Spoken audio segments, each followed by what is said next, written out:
Oh, this late. Hey.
Hey, James Moore.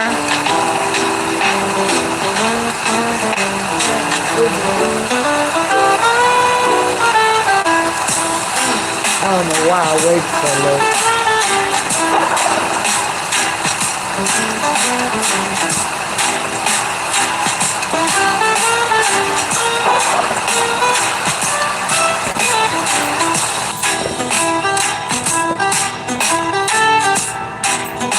Let me get my other device up.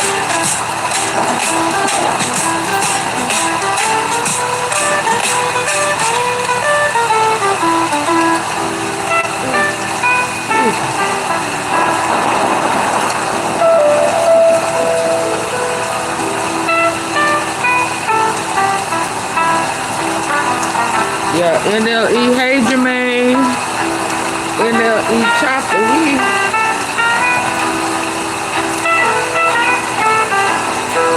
I don't know what to tell him. He better stop acting like he don't know family grieving.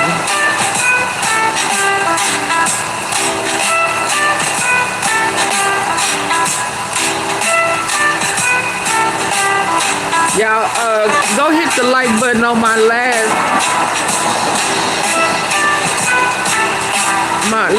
upload. Can y'all go hit the like button for me? It either have NLE Chopper or Mia J, one or the other. I don't know if it updated.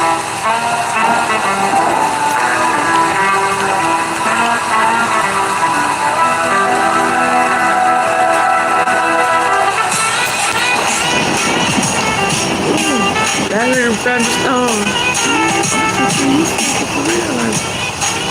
Yes, indeed. It's hard. Why is this principal, assistant principal?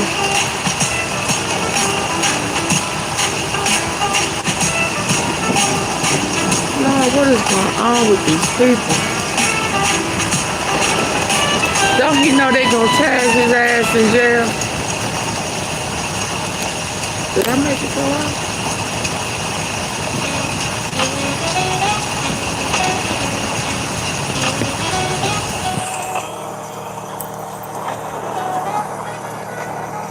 Assistant Principal, White Station Middle School, arrested. Charged. Dang, did I even?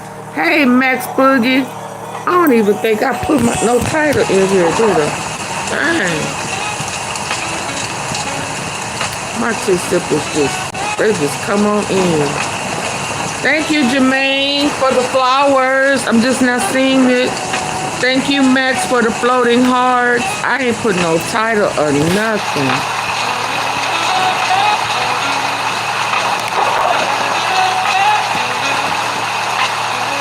Dang it.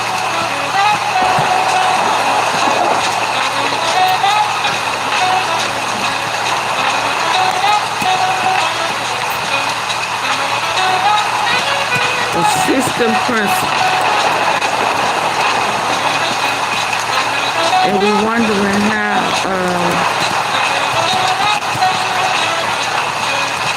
some of these kids is coming up missing.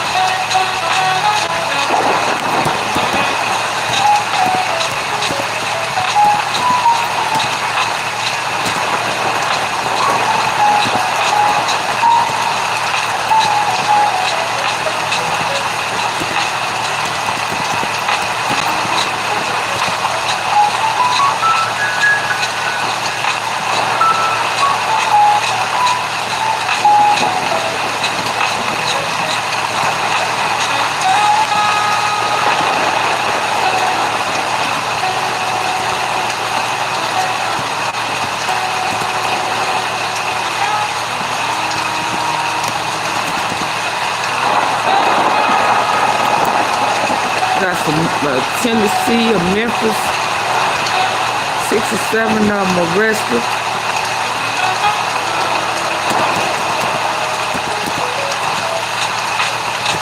And I don't want to sound. And what else do I talk about? Oh, finesse. Oh my God. Finesse wants to be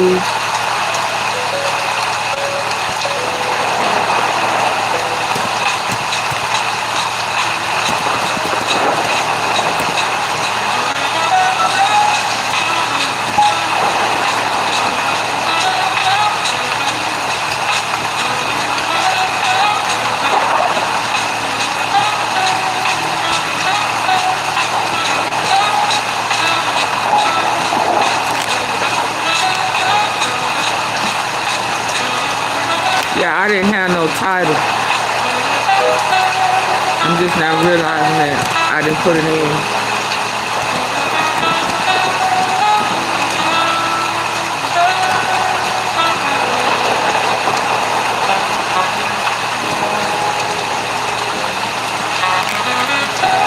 I told y'all some of that stuff Finesse was doing because he was doing it to CMG. All this WANT2B.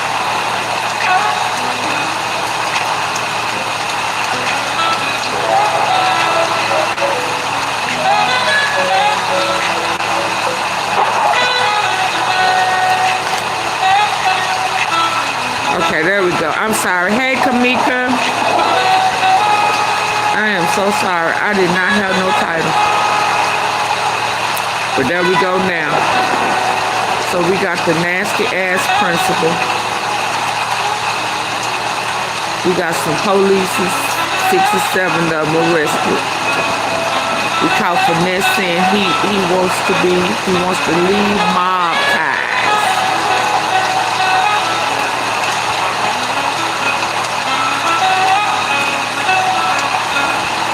Aggravated. Class A felony. They got this principal breaking arrested for ag. 8.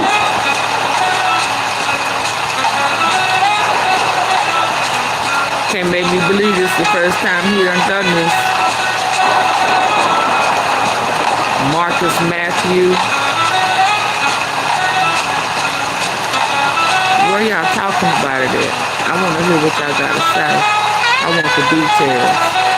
Y'all want the details. Y'all come on in and hit the like button.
purge.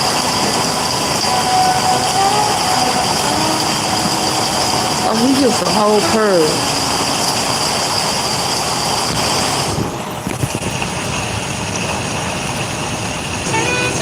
Look at him, y'all. He a whole purge.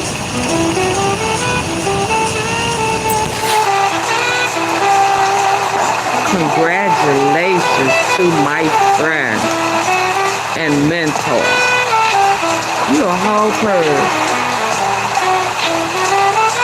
Look at that picture with you with your purple.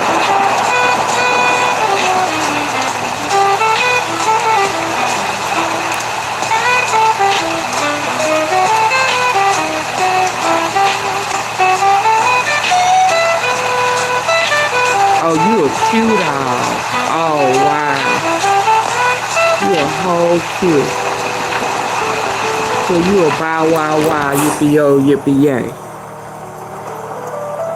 Oh, wow.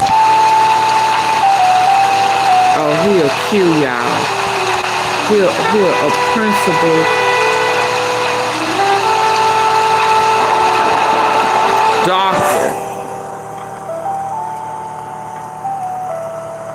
Dr. Marcus Luttrell. Baby, you are a piece of pork chop. Now, where you going? Look at you. Fraser Community School. Look at you. Amongst your peers. Oh, wow. And you got hit with ag. You're a principal. Aggravated.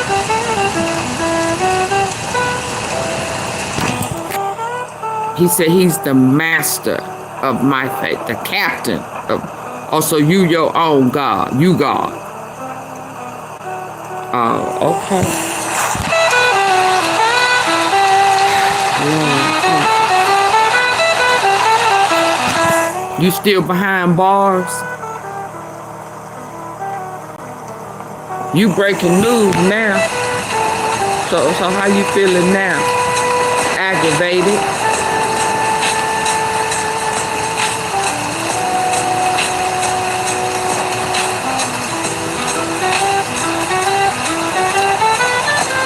Still locked up, y'all. These kids ain't safe. They, you know,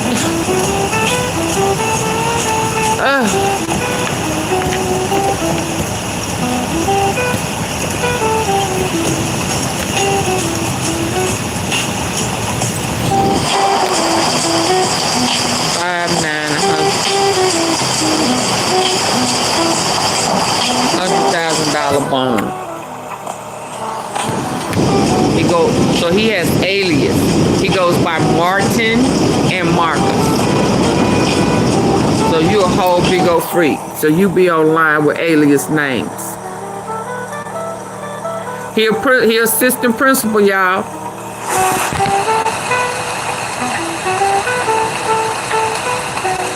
I wish they was talking about it. I want to hear what y'all got to say about it.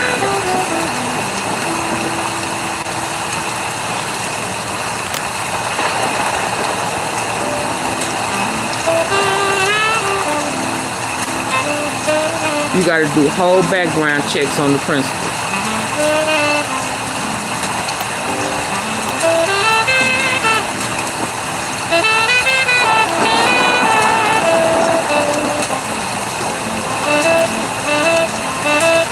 Memphis, Tennessee. A Memphis Shelby County Schools MSCS assistant principal was arrested for sex crimes on Monday, court records show. Marcus Matthews was charged with aggravated rape. White Station Middle School has Matthews listed as an assistant principal. Sponsor message, then we're back. For decades in Kansas City, Kansas, a police detective allegedly raped and terrorized black women. He told me to keep my mouth closed. If I did say anything, I would come up missing like so many others. I keep a running list of missing and murdered women. I want answers about what happened to my mom. I have no answers. I have nothing. Listen to Corruption Uncovered wherever you get podcasts. Follow the fight at corruptionuncoveredpodcast.com and at Team Rock ROC on socials. Fox 13 asked a MSCS spokesperson for information regarding Matthews. The response was the statement provided below. Memphis Shelby County Schools is aware that Shelby County Sheriff's Office deputies visited White Station Middle School on Monday to meet with a school staff member who was escorted from the building and later placed under arrest. The Sheriff's Department has not released details of the charges leading to the arrest, but this incident does not appear to be related to immigration enforcement. The district has placed the staff member on investigative leave until more information becomes available. The safety of students and staff remains our top priority. Immigration? Thank you. What does immigration got to do with that? He black, ain't he? Memphis, Tennessee. A Memphis Shelby County Schools MSCS assistant principal was arrested for sex crimes on Monday, court records show. Marcus Matthews was charged with aggravated rape. White Station Middle School has Matthews listed as an assistant principal. Fox 13 asked a MSCS spokesperson for information regarding Matthews. The response was the statement provided below. Memphis Shelby County Schools is aware that Shelby County Sheriff's Office deputies visited White Station Middle School on Monday to meet with a school staff member who was escorted from the building and later placed under arrest. The Sheriff's Department has not released details of the charges leading to the arrest, but this incident does not appear to be related to immigration enforcement. The district has placed the staff member on investigative leave until more information becomes available. The safety of students and staff remains our top priority. Thank you. No, thank you. Thank you. We appreciate that. He's a pervert. Check that. I guess we got to start doing. Hey, Robert. They look black and they speak Spanish. I'm thinking that maybe they said that because, ICE, they didn't say ICE, so the way they walk the folks up out their job, maybe somebody would assume that he may be from the Dominican Republic. Q? I ain't never seen the Q from Dominican. Well, he looks black. He about to be a shim. I'm looking at him. He kind of looked like that. Now that I'm looking at y'all making me look at him. He kind of favor that Zimmerman guy. But that ain't him. Now he look Arabish. The Zimmerman guy. Look at that. Ain't that sad? I don't even want to know how old the child was.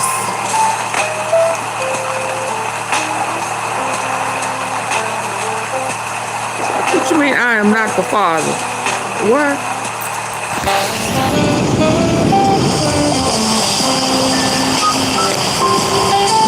Okay, according to the educator's blog, Mr. Matthews authored many books and made appearances in tabloids. MAURICEHILL 2012 for a feature on his book, I Am Not the Father.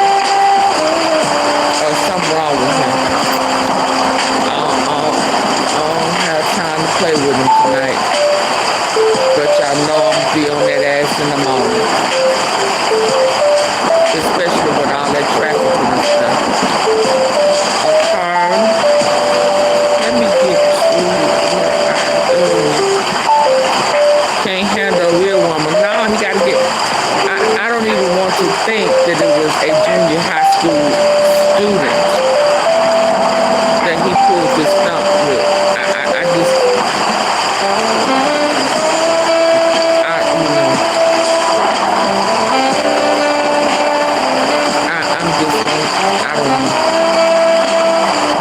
I don't even want to think that. Can't y'all I just don't want to think that you have taken advantage of a junior high school student. Junior high student. I just.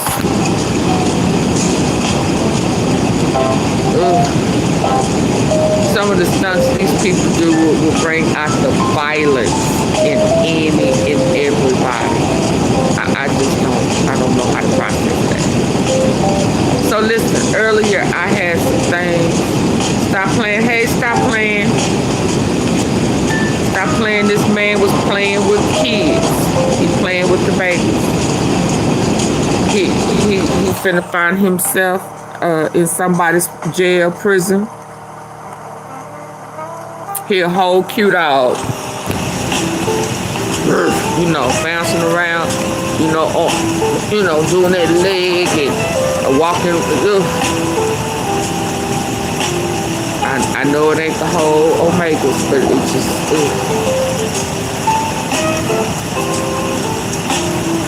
It's just sad to me. So, listen. It's a couple of things I had marked and saved. One of the ones I wanted to talk about, I was told I couldn't talk about it. God, dog.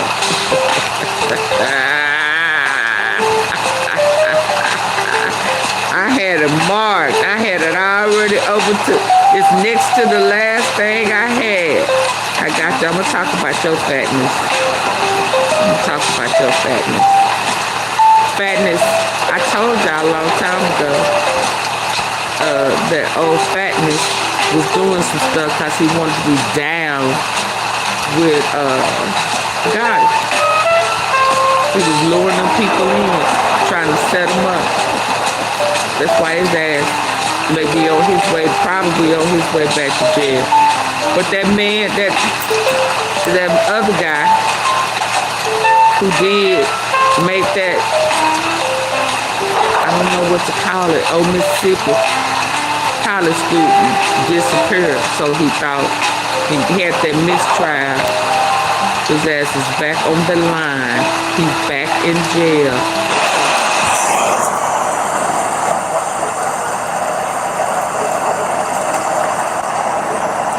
TT, have anything you want to say?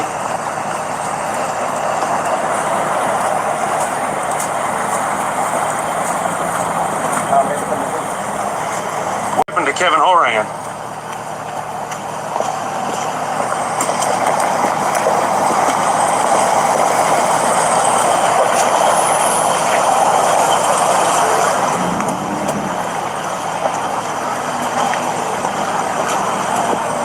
Take that cue.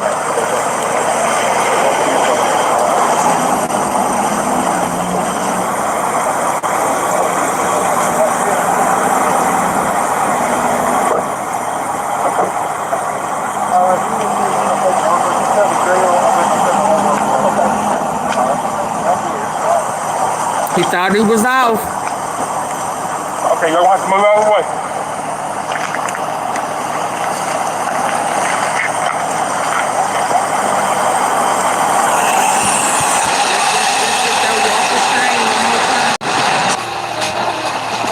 You thought you had gotten off scot-free. You thought that mistrial because they didn't have a body. And God said, no, no, no. That's not how this is gonna go. And the body appeared. The remains. TT, have anything you want to say?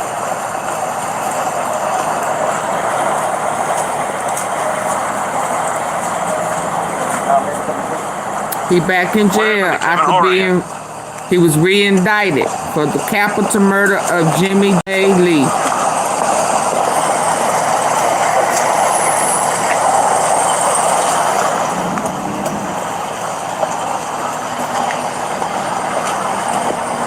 Take that cue.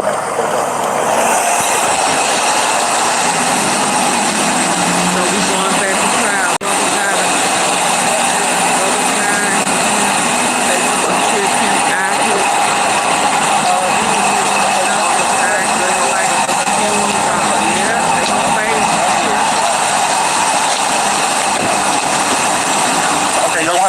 They're gonna be. AunTeaFee! Oh, I wasn't supposed to know how that go.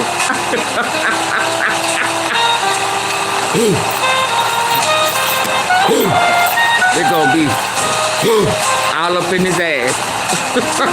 Breathing hard and heavy. Stomping and stepping. Move out of the way. Yeah, that's what's gonna happen to their principal when they find out that he has aggravated on a minor. Well, they haven't said it was a minor just yet. But he was a junior high school. Yeah. Yeah. I got some bizarre stuff I've been holding on, so I gotta go and get it on out. Hey, buy it all. Buy it all. How you doing? Welcome. I haven't seen you before. Hello.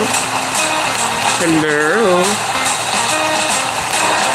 Yeah, they gonna make him, they gonna stomp all of that on the bottom there. So I can move on past that. Okay. Y'all, now listen. This is just a side funny. Can I have a funny early? I'm doing fine. I'm new to your page. Well, thank you. We don't troll over here. We do giggle though. We do giggle, and I'm about to bring a but hi, welcome. Did you hit the like button? Y'all, I'm gonna do a giggle funny. Is that all right, Tea Sippers, if we giggle early? Hey, Pearl of Wisdom. Hello. Can we giggle early? Tea Sippers, can we giggle early? Let's go. A little. Okay, no moving? No. All right, put her in there. Lord. She arrested. I just feel like she let me go for me. Y'all, you know I'm shocked, right?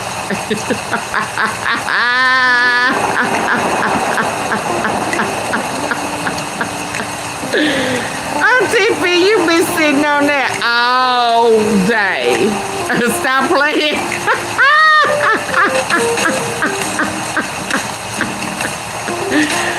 Okay, y'all, now listen. You know, I ain't gonna forget about old fatness, but I've been sitting on some stuff. I need to go and get it out the way. Please help me! More breaking news. Confirming today that 30-year-old Shanti Dixon was found shot to death.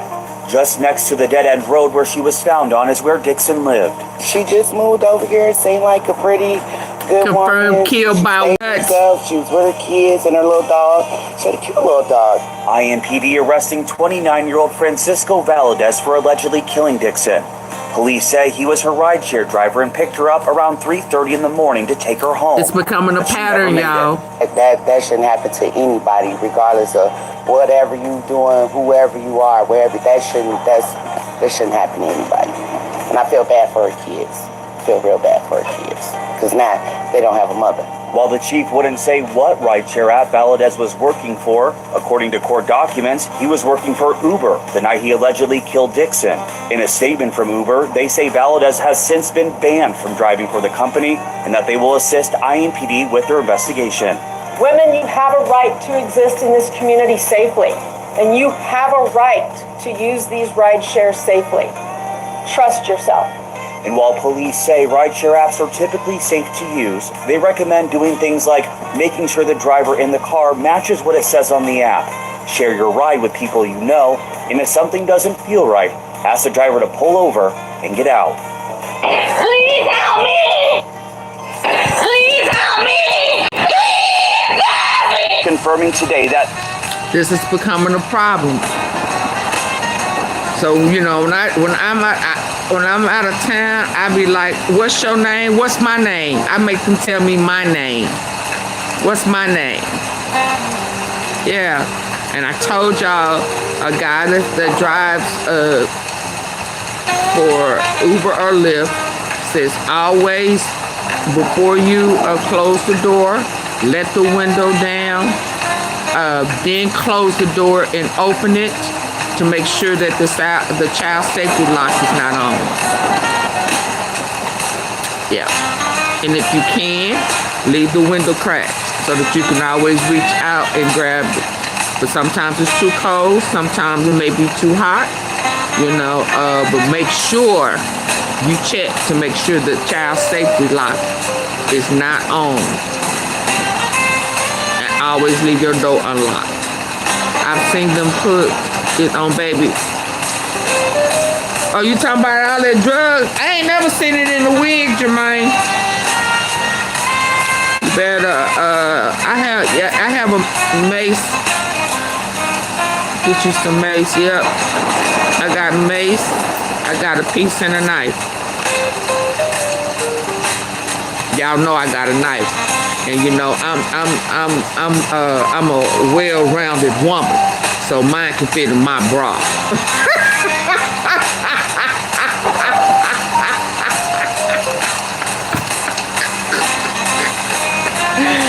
Yes, indeed, Auntie. Yes, indeed. Slide it right on up there.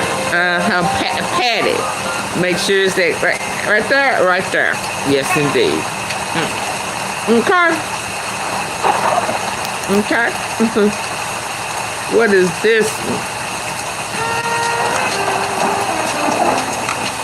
I'm a wait. Now let me go and get it on out the way. I should not have just watched that video, y'all. So I just saw a video of a pregnant woman. Oh my God, I'm trying not to cry.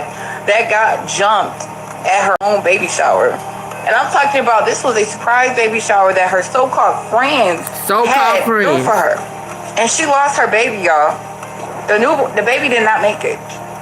And when I tell you, like I said, it was, oh my God, it made me literally cry. They set her up, they had her meet at a certain location, and then when she tried to leave and open the car door, the person in the car would not unlock the door. So that person knew about it as well. So she had absolutely nobody at that baby shower that was actually rooting for her and supporting her. Everybody at that baby shower had secret animosity towards her and took her baby's life. I believe her name is Shamaya. Forgive me if I'm pronouncing that wrong. Y'all, this is sad, man. This is sad. Please be careful who your friends are. So they say keep your friends close and your enemies closer. I should not have just watched that video, y'all. Can y'all believe that? I just saw a video of a pregnant woman. Oh my God, I'm trying not to cry. Who is that Miss got Pat? jumped at her own baby shower. And I'm talking about this was a surprise baby shower that her so-called friends all of these friends set her up her baby, on y'all. purpose. The baby did not make it. And when I tell you, like I said, it was, oh my God, it made me literally cry. They set her up, they had her meet at a certain location, and then when she tried to leave and open the car door, the person in the car would not unlock the door. So that person knew about it as well. So she had absolutely nobody at that baby shower that was actually rooting for her and supporting her. Everybody at that baby shower secretly had secret animosity towards her and took her baby's life. I believe her name is Shamaya. Forgive me if I'm pronouncing that wrong. Y'all, this is sad, man. Very sad. This is sad. Please be careful who your friends are. Yeah, I mean, you know, it's getting to a point now that it ain't even worth.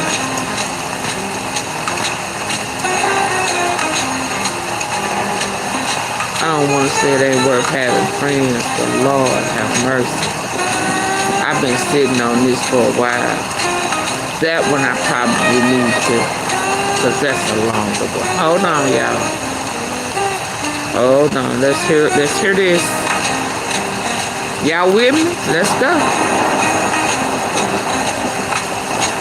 I gotta get all this out the way before we get to our regular stuff. Because we breaking news. It is 6:03 now in this morning. Hold on. It will learn one more name just about to break up that. My Lord is God. And wash my sins away. Y'all ready? Officers charged. Now, I really don't want to sound. Where she have the razor in her bra? Oh, you talking about Miss Pat, where I was patting my blade.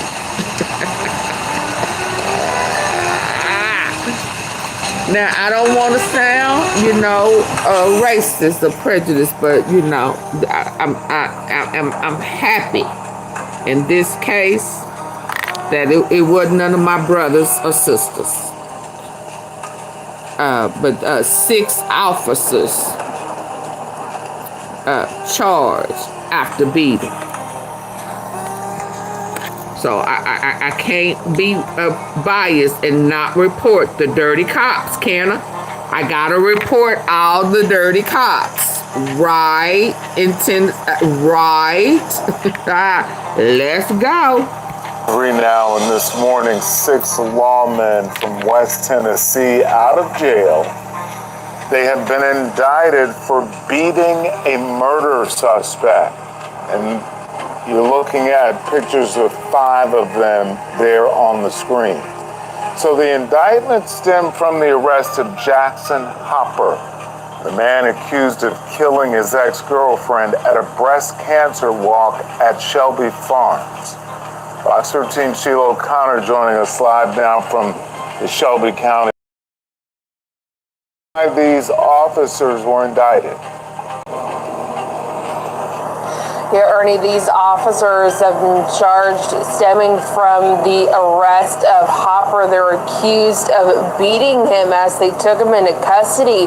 Their charges range from official misconduct, official oppression, to assault and tampering with evidence.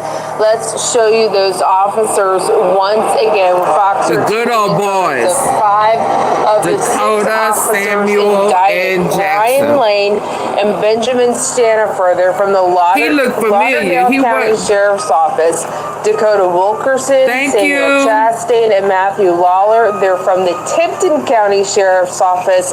And Zachary Ansel is from the Mason Police Department. Now, Stanifer and Lawler, they are only charged with tampering with evidence, while the other officers are facing multiple charges.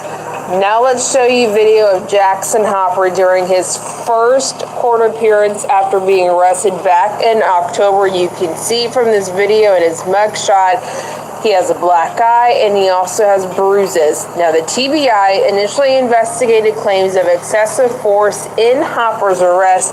That investigation found that a Mason police officer tried to pull over a car that matched the description of someone wanted in Shelby County, presumably Hopper.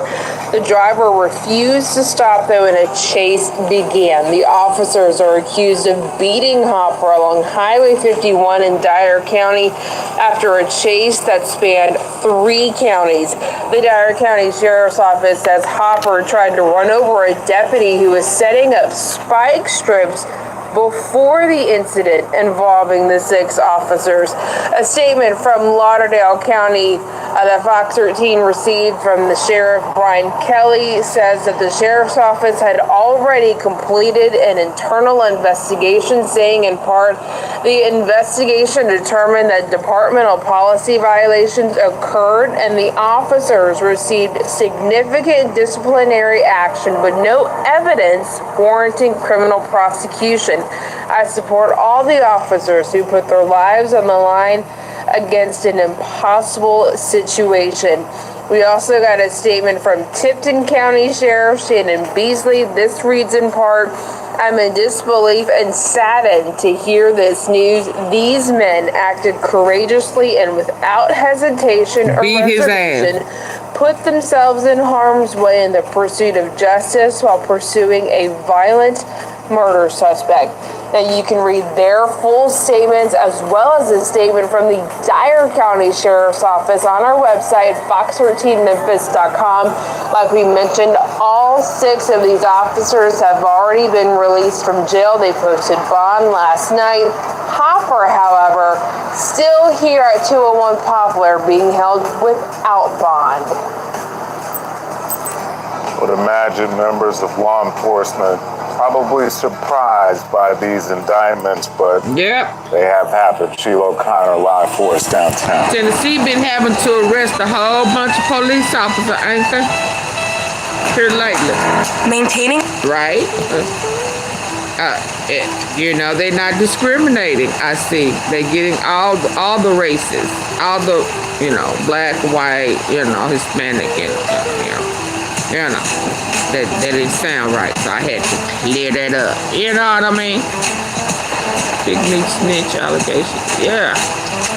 Ooh, I've been sitting on that one too. I got that one earlier today. I'm trying to clear out some stuff, right?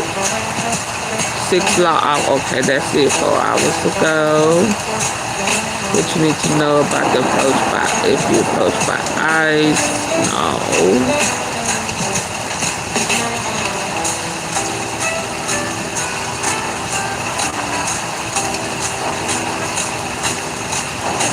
Okay, so Honey Best, you asked me, did she, yeah, I went over this earlier, the video, Chopper added them in it. Now, initially, that's, you know, for the last 2 days, I've been talking about it.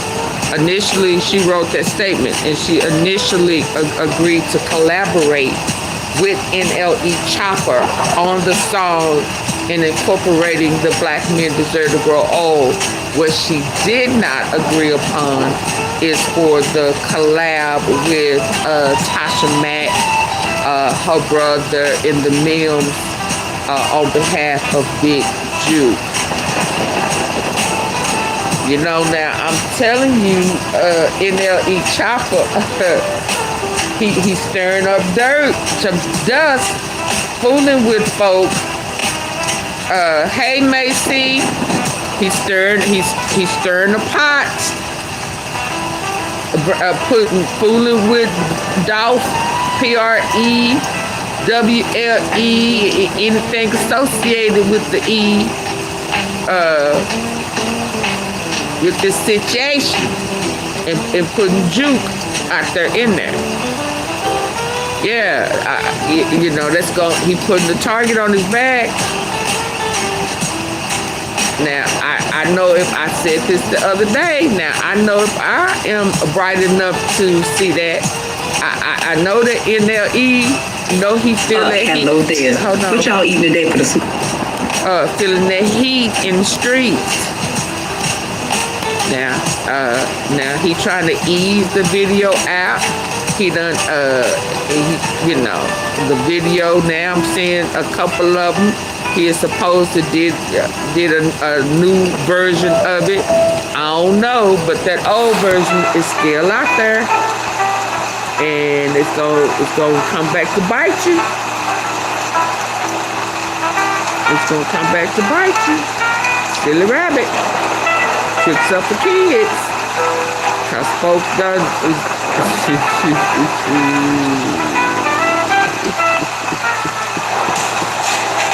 Folks is stirring up some stuff. That's all I'm gonna say. Cause if I caught it, oh Lord, she didn't say something. Let's go. Oh no, she didn't say nothing. Let's go, Mia Jackson. The tranquility. She done popped out though. Go, Mia. Price emotional stability. A sound body and tranquility. I deserve it all. Like minds and less enemies.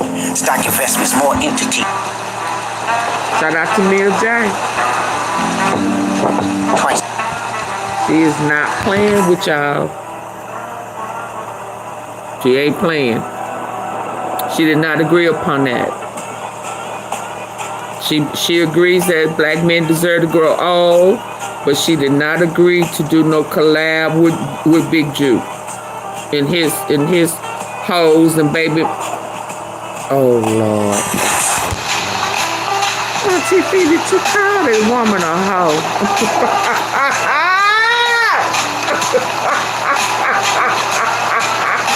Well, she get around. Hell, she gets around.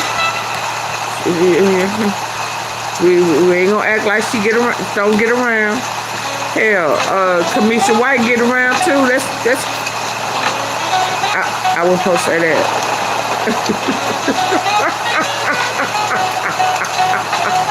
Them Orange Man hoes. Now, stop it. She didn't agree to that. And they, you know, yeah. I don't know what he was thinking. He just should have, anyway. I'm going to leave that alone for now. But I'm going to tell y'all, it is kicking up dust. Dirt, all type of bullshit. Yeah, okay. Anyway, I'm going to move right on. But no, she did not agree. That's why I was about to get back to that. see if it's still posted. Well, she sent her letter.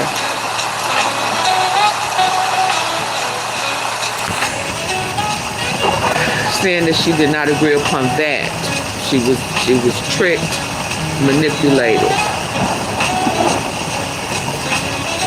Oh, there's some stuff going on behind the scenes, y'all. Give me a minute. Let me look at this.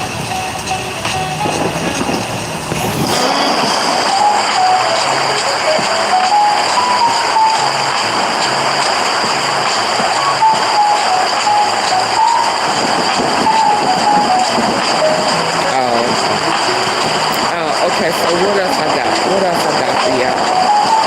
I need for y'all to...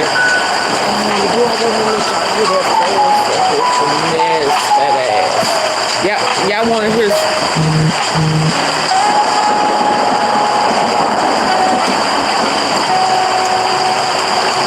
Let's hear Finesse fat ass first. Y'all want to hear Finesse a fat ass, eat ass, Finesse fat ass all up in Gotti's ass.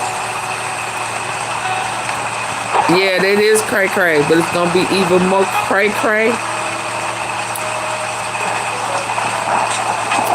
Oh, that's here.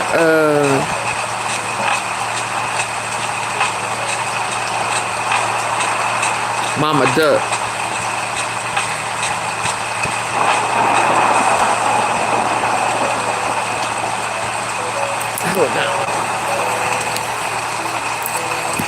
AunTeaFee, you just... I've been sitting on stuff.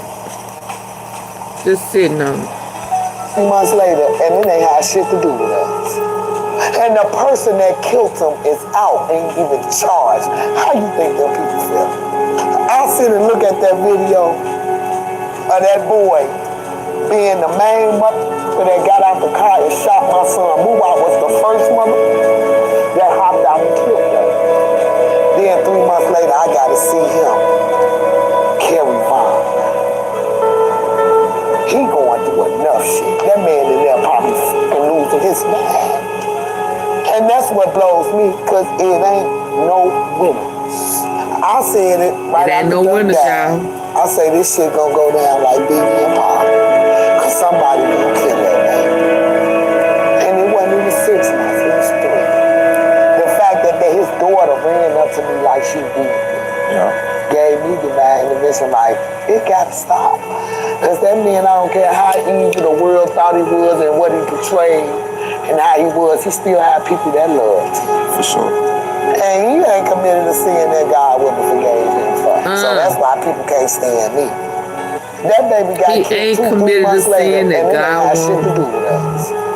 And the person that killed him is out, ain't even charged. How you think that was deep, y'all? I sit and look at that video of that boy being the main mother that got out the car and shot my son. That God won't forgive him for. That hopped out and killed him. Then 3 months later, I got to see him carry Vaughn. He going through enough shit. That man in there probably losing his mind. And that's what blows me, because it ain't no winners. I said it right after Doug died. I say this shit gonna go down like Biggie and Paul. Because somebody gonna kill that man. And it wasn't even 6 months, it was 3. The fact that his daughter ran up to me like she beat me, gave me divine intervention, like, it got to stop. Because that man, I don't care how evil the world thought he was and what he portrayed and how he was, he still had people that loved him. For sure. And he ain't committed to sin that God wouldn't have forgave him for. So that's why people can't stand me. That's deep. That baby got killed 2-3 months later, and then they had shit to do with us. She said out of all the bodies he got, everything he done, he ain't committed this. He did not commit a sin that God would not forgive him for. That's deep. That's deep. Okay, so what I got next?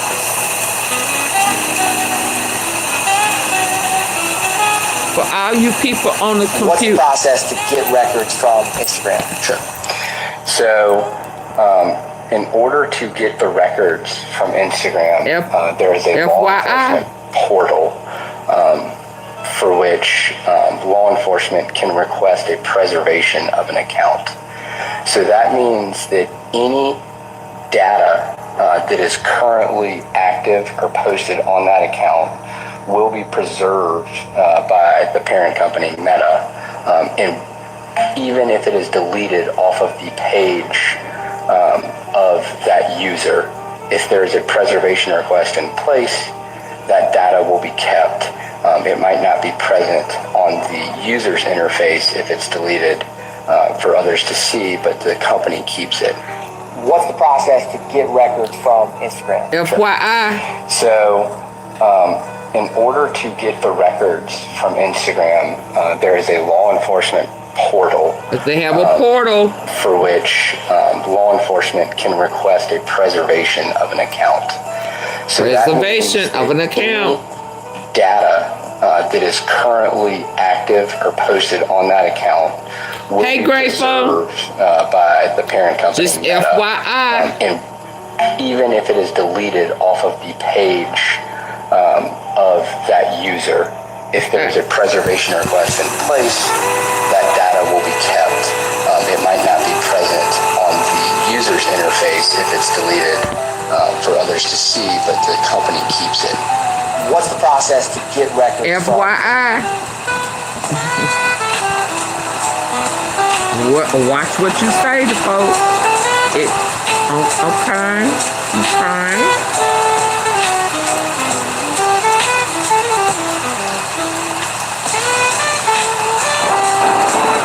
Watch what you say.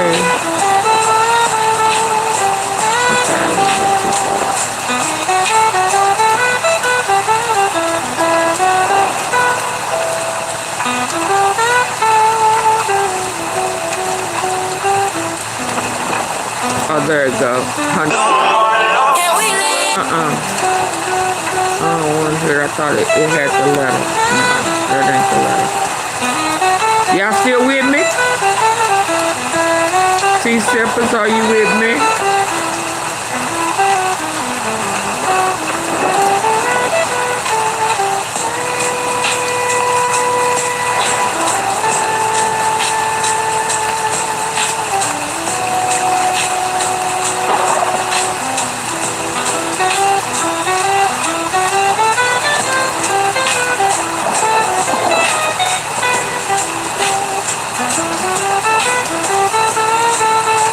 You sipping? Okay. Ladies, be careful.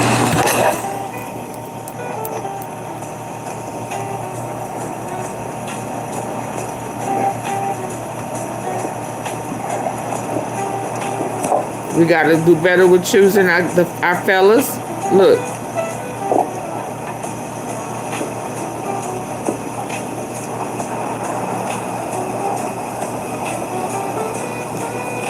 That means you gave him too much of the good. If you gotta, they doing this type of stuff right here, he couldn't handle the cookie, okay? If you know he can't handle the cookie, you gotta stop giving it to him, okay?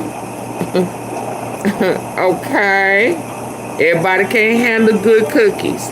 They need the old stale cookies and shit that don't nobody want. You know what I mean? I'm just saying.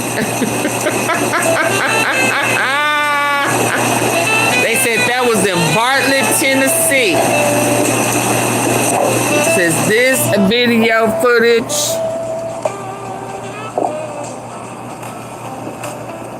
Bartlett.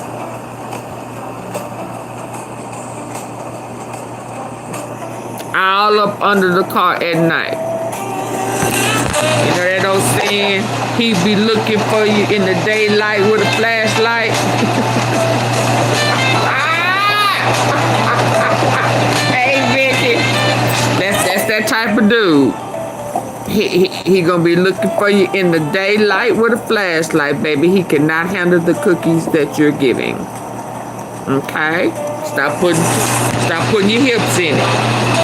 Stop putting your hips, stop moving.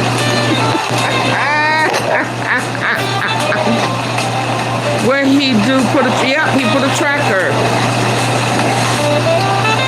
So these guys follow these young ladies home and put trackers up under their cars. I thought it was a relationship. Now that you made me go back and read it, hell, I'm thinking it was a relationship. It's saying these guys follow these guys. So it was more than, oh, it's something in the car.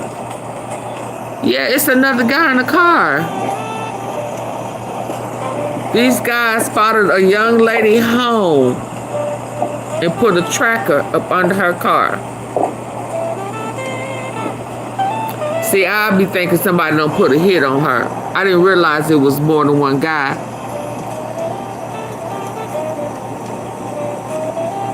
With air tags. So you see that other guy in there? Right there. Yeah, it's another guy with a white t-shirt on. You see him? I didn't realize that before. It says with Apple AirTags and other mechanisms being utilized to track people, it makes it hard in scenarios to identify them. Trafficking typically isn't done in this way. It's mostly done with family members and significant others. This is for educational purposes. And see, this right here is for educational purposes. When I be hearing people on YouTube talking about for educational purposes, and that's justifying them doxing people, that's not educational. What is the education in it? This right here is educational purposes. Yeah, y'all understand the difference? This is educational. What they doing is criminal. It's a criminal offense. It's a felony. They don't change the laws. So that I agree. This is for education purposes. What is the grade level here? Hey, dude.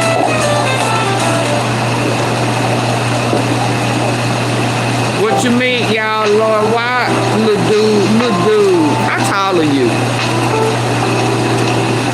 What's your grade level?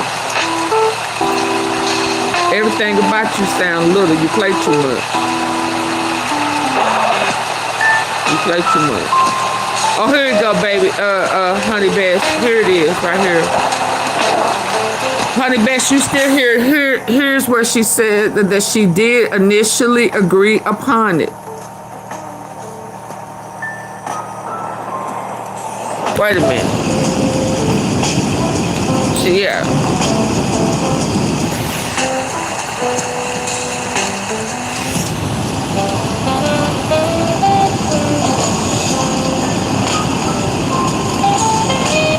Yeah, so here she's saying that she initially agreed to collaborate on the project. She said, however, without my knowledge and authorization, a video was posted that misrepresented my family. So yes, initially she did agree. She did not agree upon Big Juke, Tasha Matt, them. That part. There you go, Honey Bess.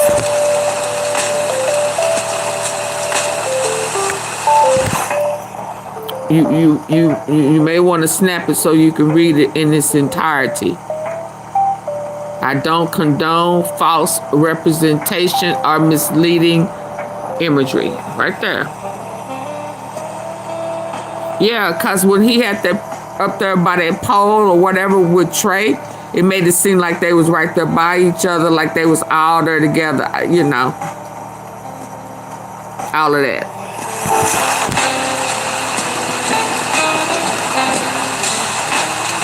Okay, look, dude, you know, you remind me of somebody.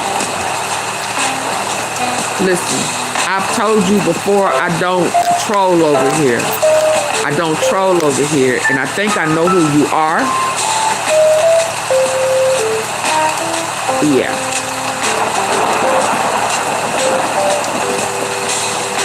Y'all say bye to little dude. dude for good this time. If he comes back, I'm going to report it as harassing and stalking. I am creating a paper trail. I do not play with you. If you who I think you are, I do not like you. Okay? And I've asked you before to stop. I do not troll over here. Okay? So y'all say bye to Lil Dude, and if he comes back, I'm going to report you. Bye, Lil Dude. For good this time. But you are a troll with 50 million pages, and they are watching you watch me. Goodbye.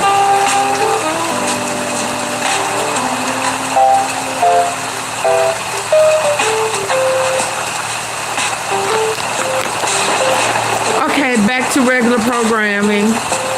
Did you see it, Honey Beth? Bye, Doolittle. I mean, you know.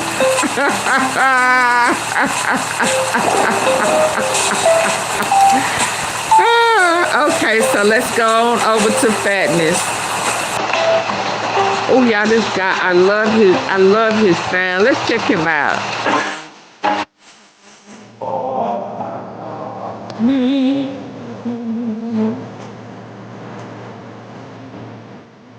Your side, yeah.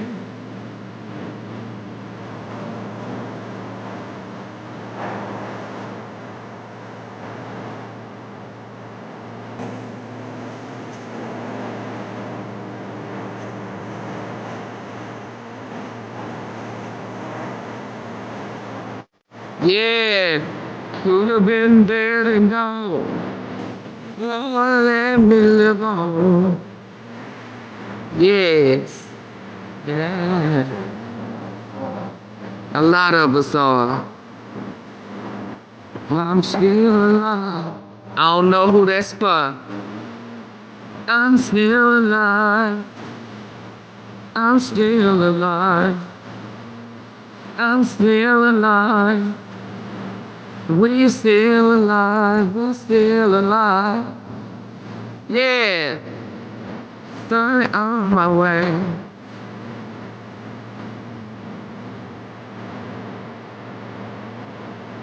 We're still alive.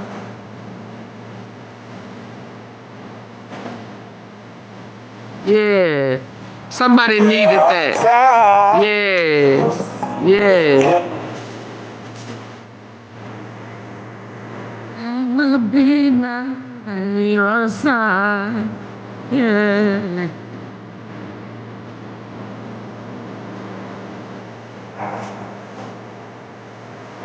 Yeah.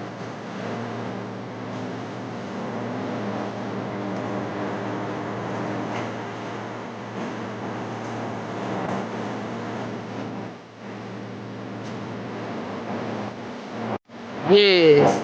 Lord, let me live on.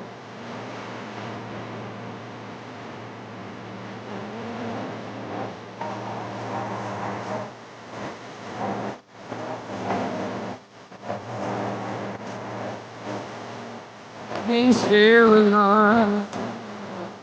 We're still alive.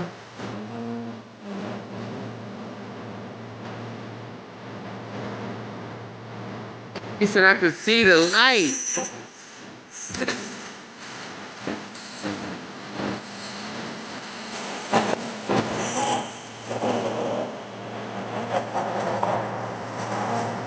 Antonio Armani. You like that? I'm still alive. We can see the light. Yeah. What song is that? It's Living Testimony by Antonio. Can y'all see that?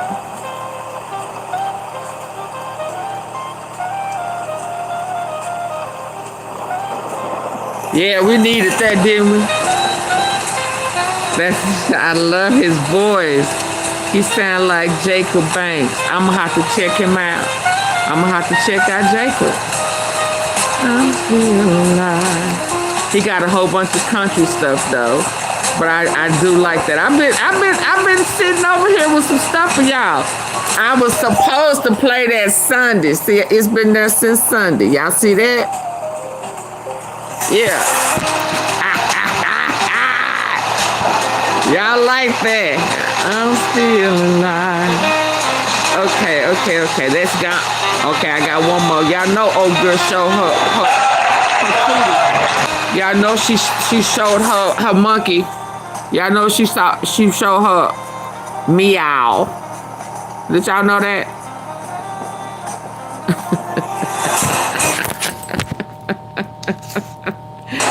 AunTeaFee, y'all know she showed her meow. Was this on purpose? It almost had an on purpose feel. Y'all ready? Y'all ready for the cat's meow? Huh? Y'all ready? I've been sitting on. I gotta delete this. This is why my system been moving funny. So I gotta everything I wanted to show y'all. I have to go and get it out the way. Let's go.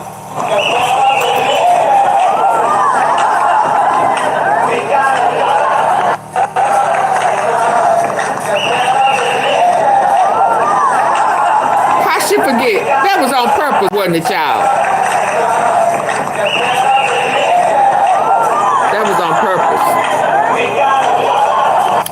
Although you really couldn't see it. That was on purpose, wasn't it, y'all?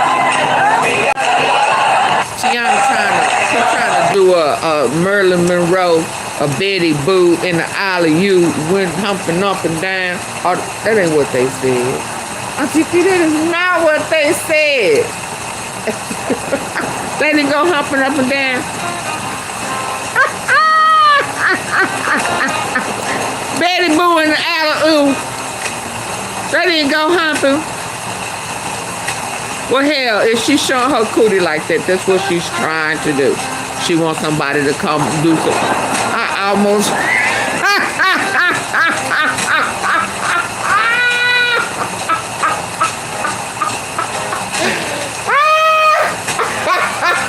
Don't wreck. I ain't trying to cause you to wreck. My bad.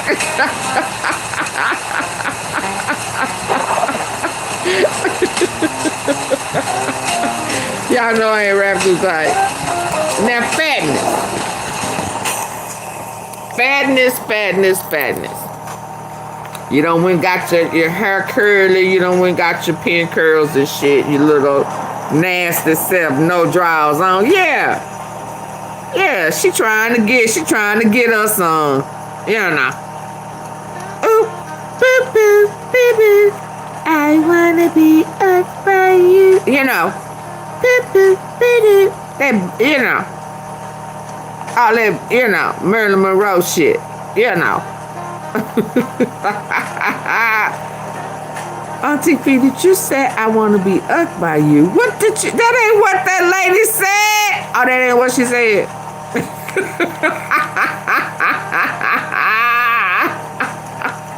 Y'all know it's past my bedtime, so ain't no telling what's gonna come up out my mouth.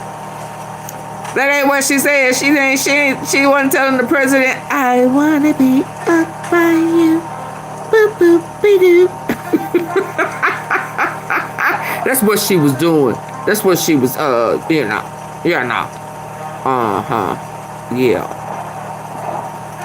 Yeah, girl, you knew that. But anyway, look at him. He done went and got his what is it called? Yeah, I can't think of the type of perm that is when the inmate come with, you know, with the little bit of curling irons and shit, you know, and then pick it out. Yeah, he done went to the beauty shop and shit. Got his old shoe polish spray on his hair, lined him up. Oh, you didn't get the Crayola pencil edge up with finesse. Won't be getting a nuevo. Yeah, he said he wants to quit mob ties. He wants to break his contract, and he wants to be signed with CMG. You desperate, ain't you? See, folk would listen to me. I told you that you was doing a lot of that shit you was doing. You was doing it for Gotti. Didn't I tell y'all that? Didn't I try to tell y'all that? He was doing all that luring and stuff. He looked up to Gotti, and he thought that, you know, the deeper he went up and got his ass, the better he be. Yeah. Some of that activator on his hair is Diddy juice and shit. Not Diddy, Gotti. Cause he been all up in Gotti's ass. I tried to tell y'all that.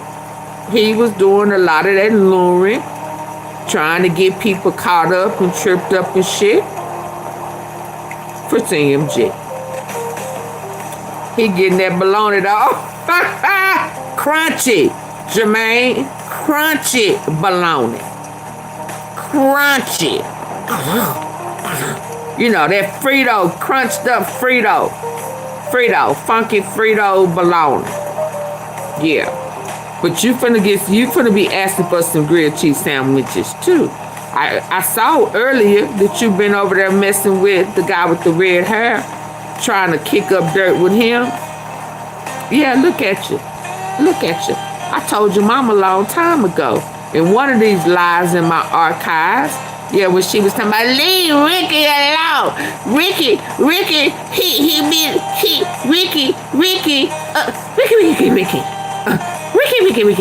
Yeah. Ricky.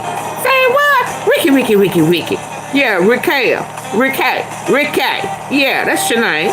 I tried to tell your mama before she got caught up and locked up and went to jail that hell she was saying you wasn't a snitch, and I said yes he is, lady. You should have raised him better. Yeah, you should have did better yourself. Yeah, y'all thought I was being mean to Ricky's mama. Yeah, he was a product of his environment. Now he done did all that luring, lying, manipulating, thinking he was in so deep with everybody, and not knowing that you was really trying to work for Gotti. And got it, and then here he go. Gotti now finna rub elbows with who? Who did I show y'all yesterday? A mob ties. Now what you finna do, fat ass? Huh? What you finna do, fatness? Yeah, cause mob ties don't want to get left out of this New Dallas shit. Yeah, now what you finna do, dumbass? But let's listen to this stupid shit. AunTeaFee, I told y'all I was sleepy.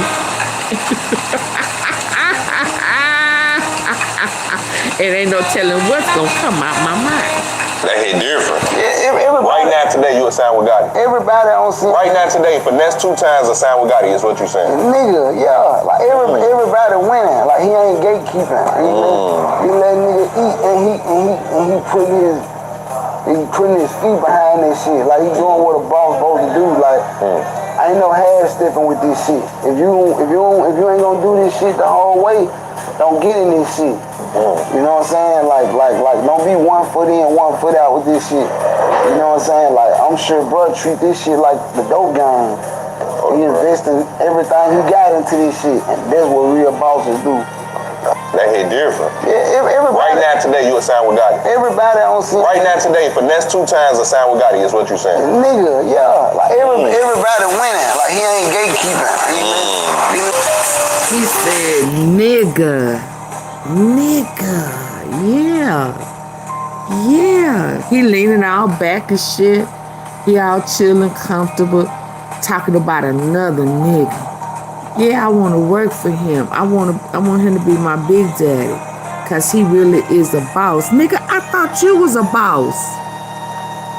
So you are confessing that you ain't no boss. Am I wrong? Am I wrong?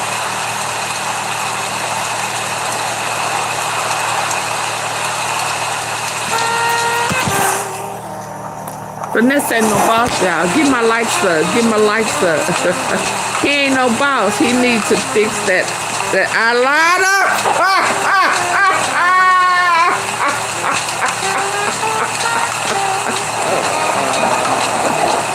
Honey best. His eyeliner ain't lining. You know me and my t-shirt. Let's check out the eyeliner. Is it? Hell, I think he need a new foundation. I think. I can't relax. And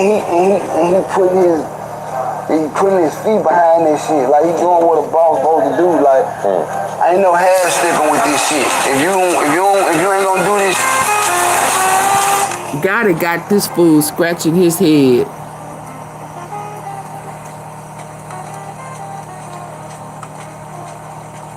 He need more than eyeliner. He needs some lip gloss. He need a lip scrub. Rat 2 times. I mean, do he know ain't nobody gonna put up with his temper tantrum? His aggression? Don't he know that, so he wanna leave his contract? Hell, Moneybag let you out your contract with him. So you trying to get back in on the cool. You know they having problems, Gotti and Moneybag got, you know, that in the closet beefing going on, or, you know, difference of opinions and, you know, all of that. So here you go again trying to do that snaky, wakey shit. Turkey grease.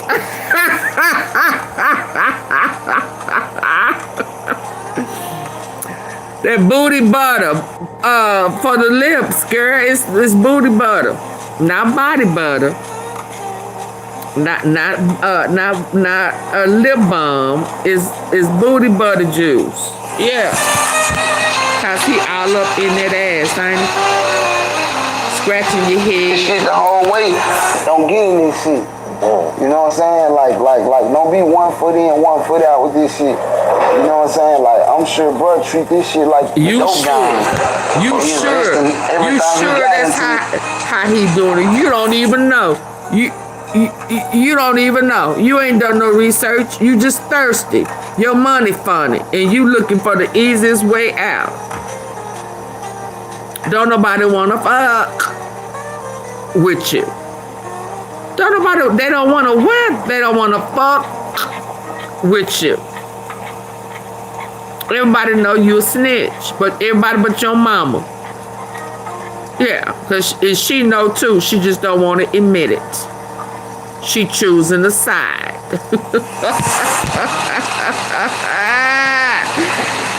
Okay, y'all, so before we go, do I need to do that over here or over here? Before we go, I need for us to understand some things. These folks better leave. Now, you know, I played with Memphis and I stayed some in the water. And truly something is in the water. I'm not going to act like it ain't.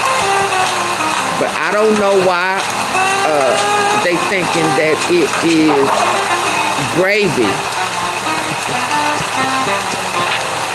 It's smooth sailing. Auto-Tune Unlimited, the most powerful collection of vocal production. Why? I don't know what makes them think it's smooth sailing and gravy in Texas. Whether it be Dallas, Fort Worth, or any surrounding city, you know. So let me put that disclaimer out there. And none of it wrapped too tight. Can I say that? Is it okay if I put it like that? I say something in the water in Memphis. Well, hell, there's something in the water for damn show in Houston. In certain parts of Dallas. Fort Worth, and surrounding cities. So I need y'all to get my likes up, and I'm gonna let y'all listen to some crazy, bizarre stuff. And I don't know why I choose to play this, but I just want folks who thinking they finna be a part of a new Dallas, you know, and I'm saying Dallas, I'm gonna say Houston, I'm gonna say Texas. You know, you leaving Memphis, Arkansas, you know, all of that right there, where y'all done created havoc and y'all bringing that shit to Texas. You out leasing buildings, setting up downtown. Thinking it's bigger and better in Texas. Like we ain't got some ignorant ass people too. You know what I mean? So I just want y'all to hear something right quick. Well, it ain't right quick, but this is how we go in. You know, it ain't peaches and cream in Dallas, Texas, Houston, you know, none of them places. Y'all ready? Let's listen to this story. And that domestic violence shit is real. Choose your partners and shit wisely. AunTeaFee, why you laugh? Cause y'all not finna believe it. Y'all not finna believe it. But let's go. Let's go. So can't nobody say I'm being biased. I'm talking about Texas. Let's go.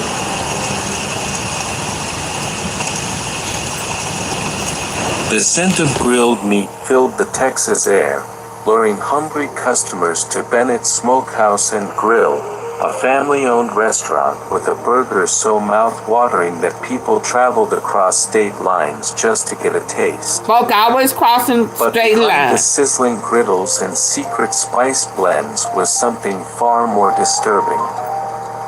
Customers believed they were eating the best beef in Houston, but the truth... Did he get a pass from the mall? They had no no idea what they were actually consuming. What? Well, hold on, honey bitch. No one knew hold the on. dark... Hold on. You know, Finesse and J. Prince Jr. was already arguing and fighting over some chicks and the baby and his contract. But you hear him say, you know, Mob Ties was playing with his money. So he may have gotten a pass, but they ain't publicly. They beefing with his red ass. Yeah, y'all hear this now? Look at this. Oh, I heard this. Oh, you heard this. Oh, yeah, today was my first day hearing this. I said, oh, Lord, I'm so glad I'm pissed. Let me hush. Let's listen. Truth until one person got too close. That person was Renee Bennett, the chef's own wife. And by the time she realized what was happening, it was already too late. We hear about serial killers hiding in plain sight, about murderers who blend seamlessly into society. But a chef serving I'm glad I'm a pescatarian. Unsuspecting customers. That's something out of a nightmare. What drives a man to turn his restaurant into a slaughterhouse? And how many people unknowingly took a bite of his crimes? This is True Crime Department, where we unravel the most shocking, unthinkable crimes ever committed. If you think you can stomach the truth, oh my Lord, subscribe now and turn on notifications. We expose the darkest corners of human nature. Marcel Bennett's hands had been familiar with the weight of a knife long before he ever stepped foot in the kitchen. You know. He was born into violence and precision, raised in the back rooms of his father's meat processing plant, where the air was always thick with the scent of raw flesh and bleach. From the time he was tall enough to reach the counter, so he was already his father, mental. Clyde Bennett, made sure he knew the difference between a clean cut and a messy one. Clyde wasn't just a butcher. He was a man with secrets. He was a serial killer. The kind of man whose business stayed open, not because of its quality, but because of who he owed favors to. The devil. Marcel grew up in an environment where debts weren't paid in cash, but in meat, silence, and blood. At just 10 years old, Marcel watched his father handle more than just animal carcasses. Some nights, strange men would come through the back door, dropping off bundles wrapped in thick plastic. Oh, his daddy was too. Clyde never explained. He never needed to. But Marcel was sharp. He listened. He watched.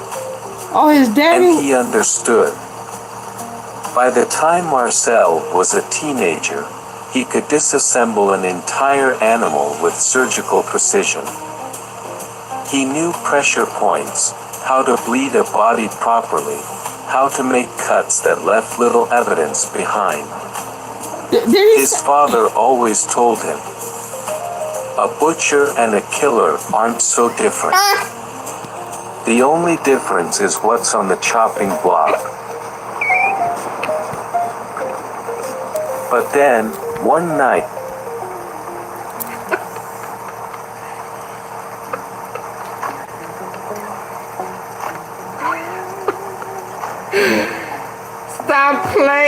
Stop playing with me.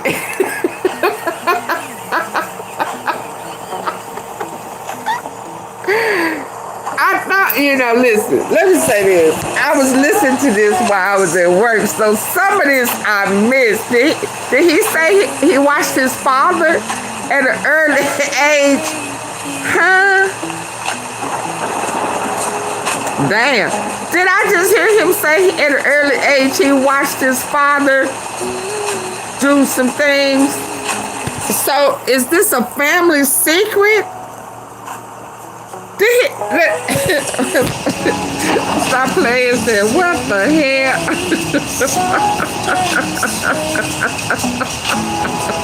Let's let it play out. I ain't gonna stop it. Some nights, strange men would come through the back door, dropping off bundles wrapped in thick plastic.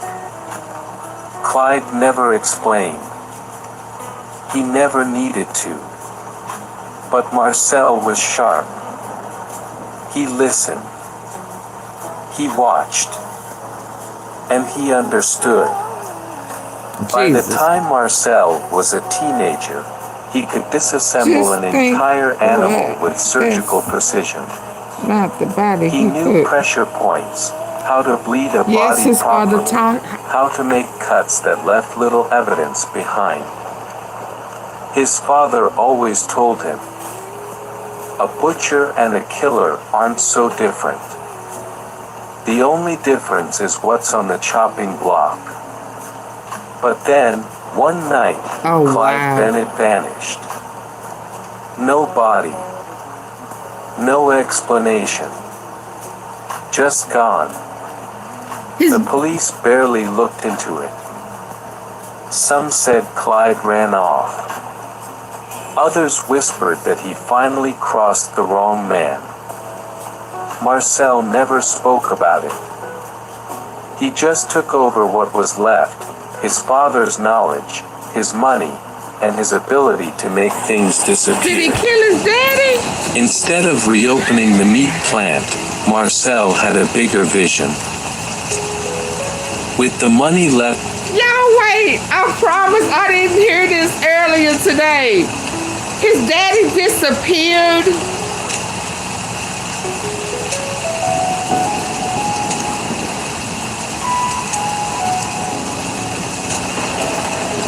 He never said anything. He just picked up. Oh, wow. Left behind, he launched Bennett's Smokehouse and Grill in Houston's 5th Ward. He wanted a fresh start. Mob time. Where old man from?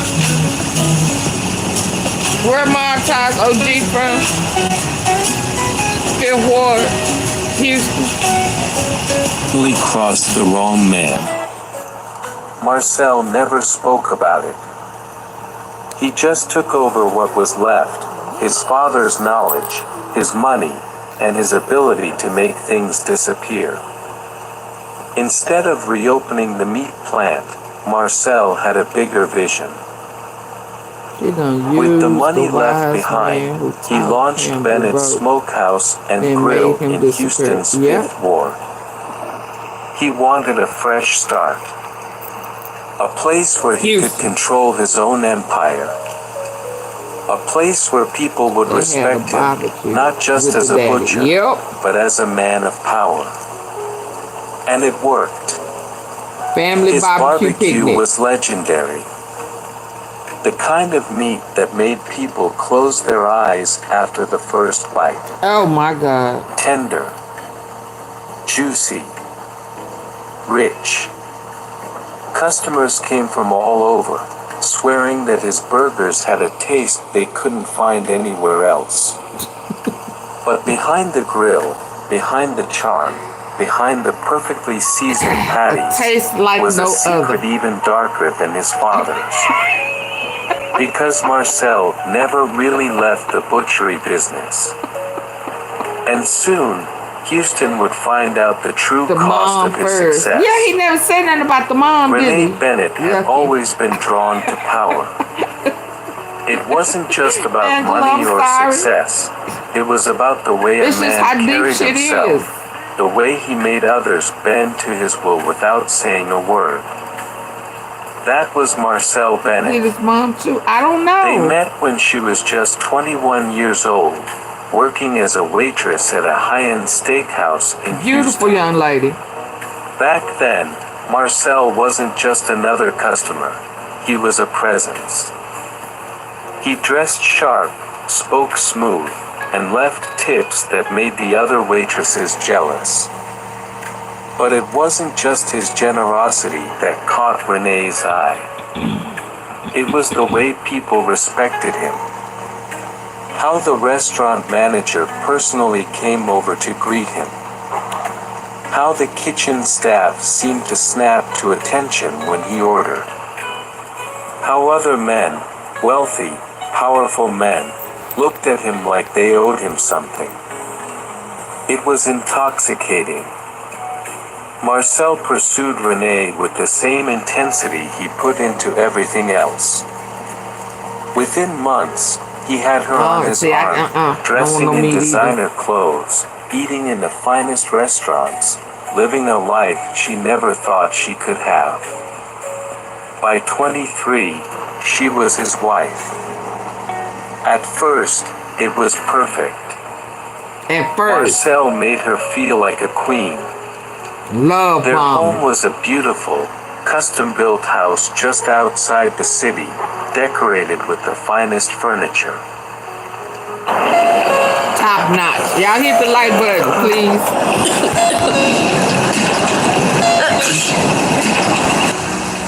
She drove a luxury car. She had everything she ever wanted. Or so she thought. Why do I feel like I smell barbecue? As the years passed, Renee began to see the other side of Marcel. At first, it was little things, rules that seemed harmless. She wasn't allowed to go into the restaurant's walk-in freezer. She wasn't allowed to ask about where the meat came from. If deliveries were late, there was never a shortage of product. Somehow, Marcel always had fresh meat, even when his suppliers swore they were backed up. At first, she didn't question it. She knew better than to pry into Marcel's business. His empire was built on secrecy, efficiency, and absolute control. She had no problem playing the role of the perfect wife. Until her cousin Lisa went missing. Lisa Dupree was her favorite cousin.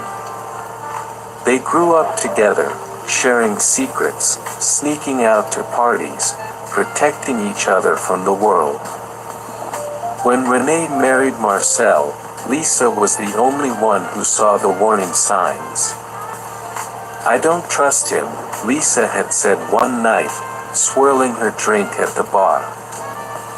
He's too calculated. Renee brushed it off. Lisa never liked men with too much power. Then one day, Lisa vanished. No goodbye. No trace. No clues. Renee was devastated, but Marcel, he barely reacted. It's Houston, he said with a shrug. People go missing every day. Oh, wow. That was when the unease set in. Because Renee remembered something, Lisa had come to visit her just days before she disappeared. And she had been asking questions. Questions about Marcel's restaurant. Questions about why his meat tasted so different. Questions about why certain employees seemed terrified of him. Renee couldn't shake the feeling that Lisa had gotten too close. And when she started digging for answers, she realized she was next. The night the truth unraveled, the air in the Bennett household was thick with tension. Marcel had been drinking more than usual, his heavy footsteps unsteady as he stumbled into their bedroom, the stench of whiskey clinging to his clothes. Missing people. Renee watched as he collapsed onto the mattress, his breathing slow and deep. Cut Lisa up and passed out cold. Her heart pounded against her ribs. Stop playing. This was her only chance. For years, she had respected his rules. She had ignored the warnings.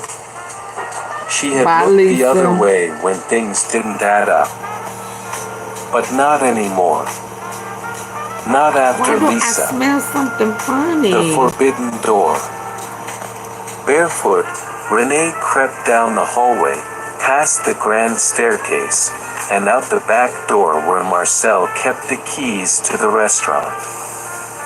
The night was quiet, too quiet. Marcel's employees were long gone, and the usually busy street outside Bennett's Smokehouse and Grill was eerily still. The only sound was the rhythmic buzzing of a faulty street lamp and the occasional scurrying of rats in the alley. She hesitated at the entrance. This was the point. If Marcel ever found out she had stepped foot inside that freezer, she wouldn't live to regret it. But she had to know. With trembling fingers, she slid the key into the lock and pushed the door open, stepping inside. The walk-in freezer, where the truth lived. The freezer was massive, stretching the entire length of the back kitchen. Large industrial shelves lined the walls, stacked with vacuum-sealed packages of meat, or what she had always been told was meat. Her breath formed clouds in the freezing air as she stepped deeper inside.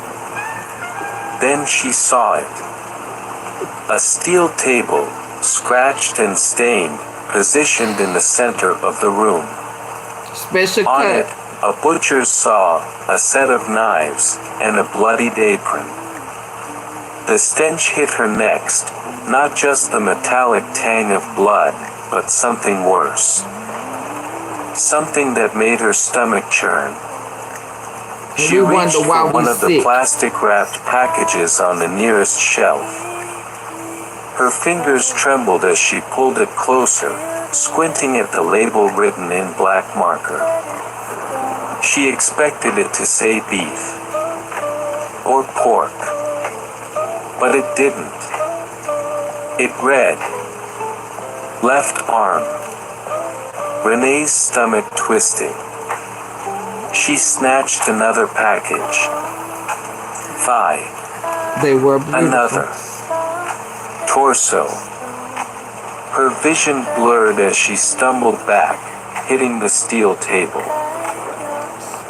A knife clattered to the floor, the sound echoing through the frozen chamber. Her entire world spun. This wasn't just a restaurant. Marcel had been serving human flesh. And then, the final horror.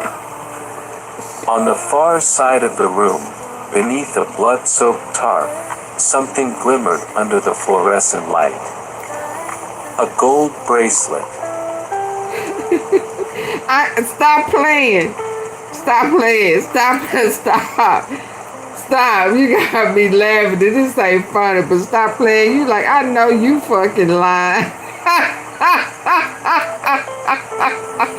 Y'all know I'm done with, I don't eat meat. Yeah, I'm a pescatarian, so, Something glimmered under the fluorescent light. A gold bracelet. She knew that bracelet. She had seen Lisa wearing it 100 times. With shaking hands, she reached for it, turning it over. Her worst fear was confirmed. Lisa had been here. And now, she knew what had happened to her. Marcel had butchered her own cousin. And fed her Renee's cousin. breath came in shallow gasps. She had to get out.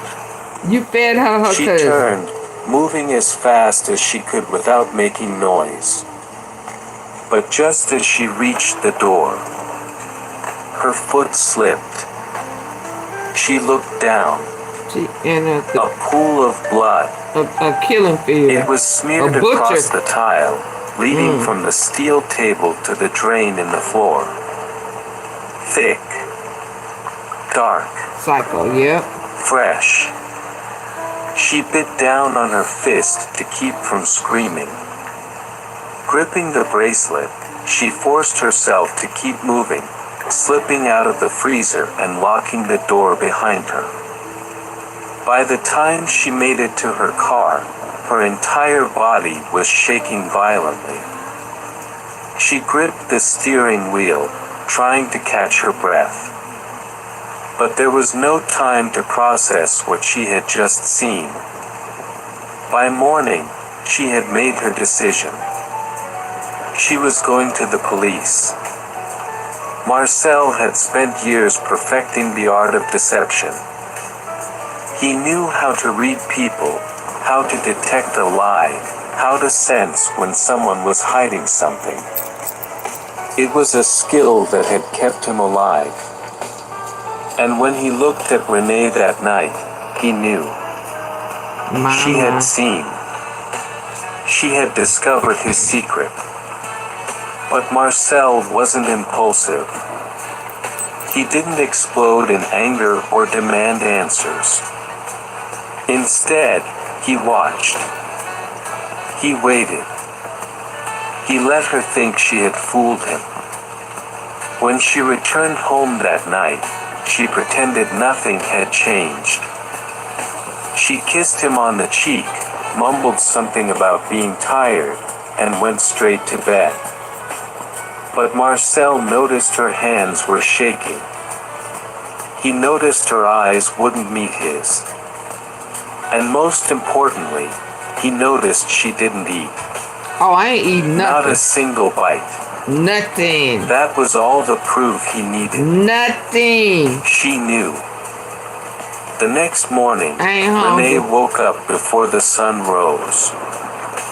She lay in bed, staring at the ceiling, her mind racing. She had two options. Go straight to the police. How's she sleeping? I don't know. Risk him catching on, risk him getting to her first, or confront him. Try to reason with him, try to make him stop. She chose wrong. As Marcel sat at the kitchen table, drinking his morning coffee, Renee stood across from him, gripping the counter so tightly her knuckles turned white. Her heart was pounding, but she forced herself to stay calm. Sleeping with the devil. Marcel, she said, her voice barely above a whisper. I know what you've been doing. He didn't move.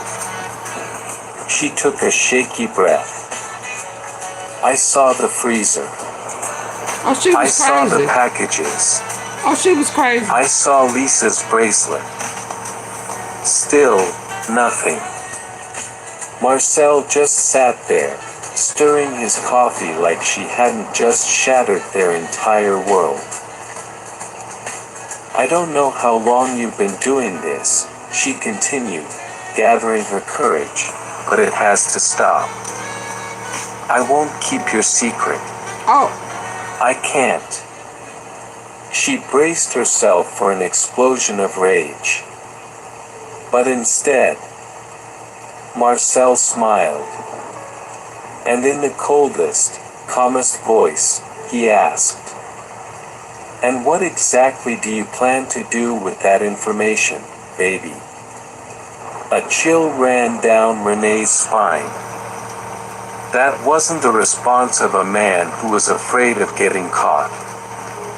That was the response of a man who had already made up his mind. Her instinct screamed at her to run. She turned, too late. I was nothing to tell him. Marcel lunged. Oh no, he would have never saw me barely again. had time to react before his hands were nuts. around I her would throat, have never got shoving came back. her I would against not the either. wall. Her head slammed into Jesus, the plaster, sending pain exploding through her skull. She gasped, kicking, clawing at his arms, but Marcel, afraid of getting caught. That was the response of a man who had already made up his mind. Her instinct screamed at her to run. She turned, too late. Marcel lunged. Renee barely had time to react before his hands were around her throat, shoving her against the wall. Her head slammed into the plaster, sending pain exploding through her skull. She gasped, kicking, clawing at his arms, but Marcel was stronger. Much stronger. Her vision blurred as his grip tightened. She tried to scream, but no sound came out. Black spots danced in her eyes. She could hear his breath, slow, steady, controlled. This wasn't rage. This wasn't impulse. This was planned. He was waiting, watching, enjoying the moment she realized she wouldn't make it out of that house alive. Just as she thought she might pass out, Marcel suddenly let go. Renee collapsed to the floor, choking, gasping for air. But before she Next could on the move, menu. before she could crawl, scream, or fight, the knife was already in his hand. She barely saw it coming. A flash of steel. A sharp, searing pain. Then, warmth. A deep, pulsing warmth spreading across her stomach.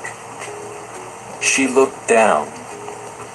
His knife was buried to the hilt, right below her ribs. Her own blood seeped through her hands as she grabbed at the wound. Marcel twisted the blade. A strangled cry tore from her lips. She fell. Her body hit the kitchen tiles with a soft thud. The room tilted, the ceiling swimming above her as her blood pooled around her. She tried to move, tried to speak, but her limbs felt heavy. Her mouth wouldn't work. She could hear Marcel moving, humming, like this was just another day in his kitchen. As her vision dimmed, she saw him crouch beside her, wiping his hands on a dish towel. He leaned in close, his voice soft. You should have stayed out of my business, baby. Baby? Those were the last words Renee ever heard. Marcel stood over Renee's body, wiping the last streak of blood from his hands. He had done this countless times before. But this time, it was different. This was his wife. For a brief moment, he hesitated. Not out of guilt. Not out of love. But because this was personal. And personal jobs required precision. Marcel wasted no time. He grabbed her ankles first, dragging her across the kitchen floor, leaving a thick, crimson trail behind. The back door swung open with ease. Beyond it, his true workspace. A fully equipped butchering room, stainless steel tables, industrial saws, and hooks hanging from the ceiling. Most people thought it was for processing meat. They just didn't know what kind. Marcel heaved Renee onto the table, her body limp, her skin still warm. A deep breath. A steady grip. A swift motion. The first cut was always the hardest. His knife sank into her flesh with ease, slicing through the muscle, working through the tendons. He had perfected his technique over the years. No wasted motion. No unnecessary force. Just skill. He worked quickly, efficiently. First, the arms, separated at the joints. Then the legs, neatly detached. By the time he was finished, Renee was unrecognizable. Nothing about her resembled the woman he had once called his wife. Have you ever run a Ooh, that scared me, y'all. Ooh, that scared me. Oh, they caught me. Now, she was just meat. Marcel wrapped each section carefully, vacuum sealing the pieces just like he did with the others. Labeled. Stacked. Stored. But this time, he had to be smart. Renee wasn't just some nobody. Oh, wow. People knew her. People would notice she was missing. Dumping the body wasn't an option. Burning it wasn't either. So he came up with a better plan. A plan that would make sure no one ever found a trace of her. That week, Bennett's Smokehouse and Grill introduced a new menu item. Marcel's signature burger. Oh, wow. A limited time special. Oh, my God. Rich. Hold on. Juicy. Unlike anything customers had ever tasted. Y'all, please, let's pause for a minute. Let's please hit the like button. Can y'all, I don't want to say beat y'all screen. I don't want to say beat him. Can you tap his nose a couple of times? Just double tap it so the lights can go up. Just tap his nose.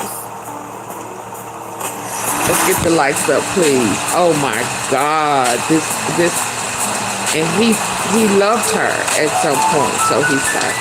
But this, so they were a family of serial. Well, he didn't kill them. He just butchered. So people brought him dead bodies. So it's kind of like, what was that called when they was,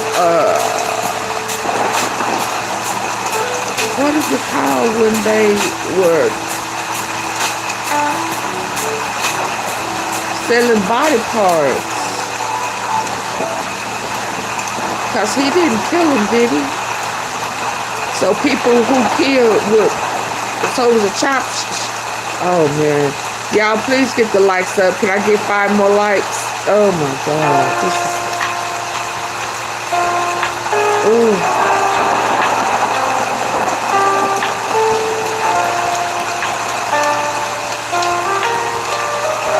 Unbelievable. This is in Houston, y'all. They say the food be good. I mean, you know, I don't eat like that no more. So, oh my God.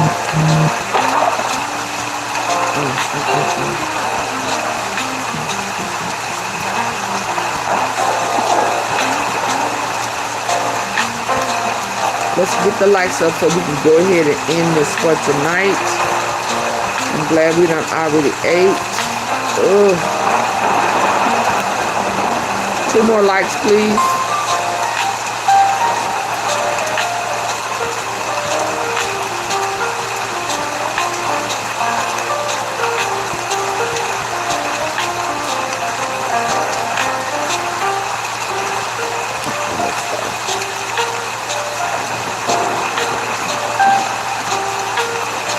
No, you don't know where it's at.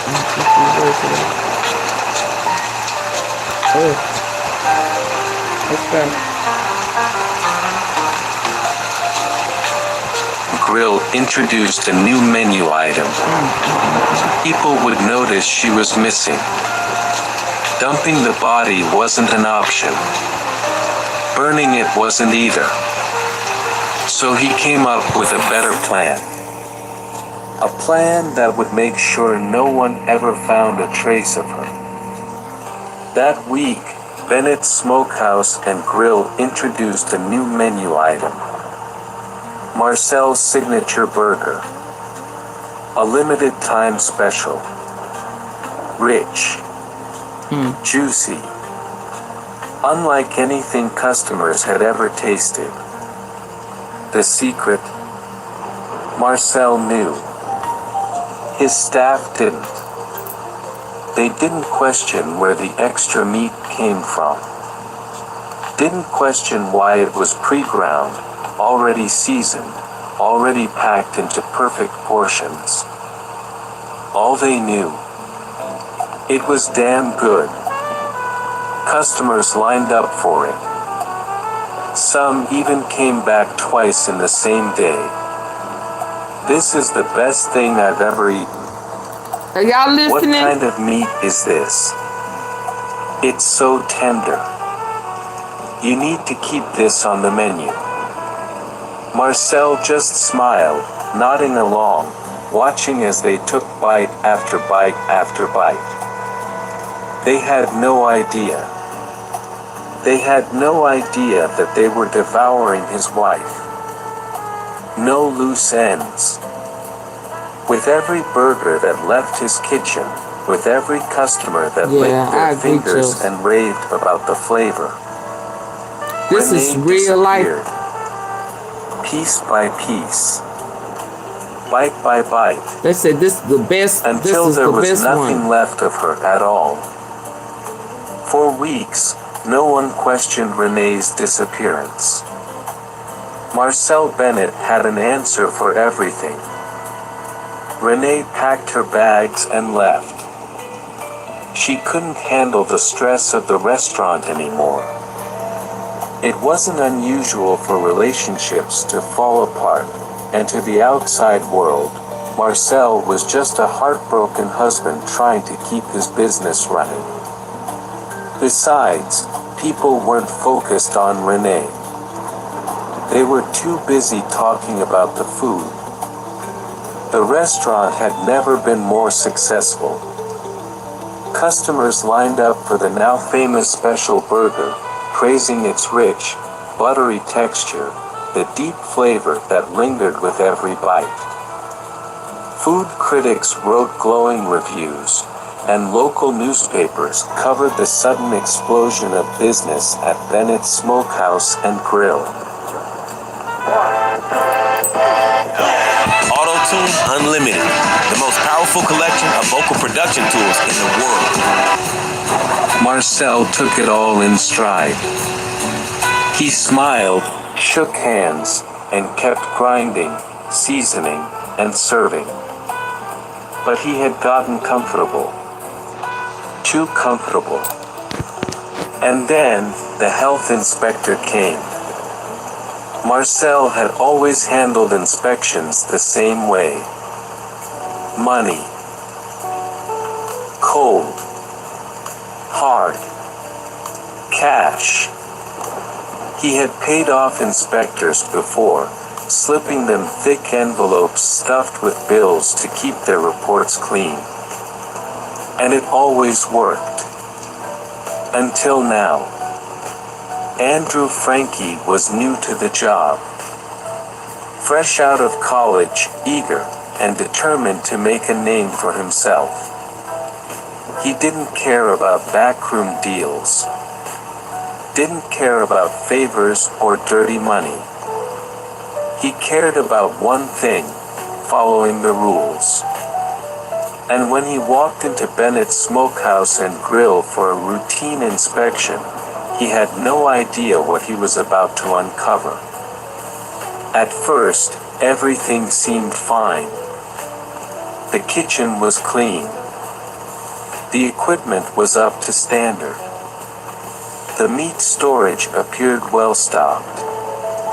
But then he checked the freezer. A place Marcel never let anyone near. The second Andrew pulled open the heavy metal door, he felt it. The stench. It wasn't just raw meat. It was something worse. Rotting. Decay. The air was thick with it.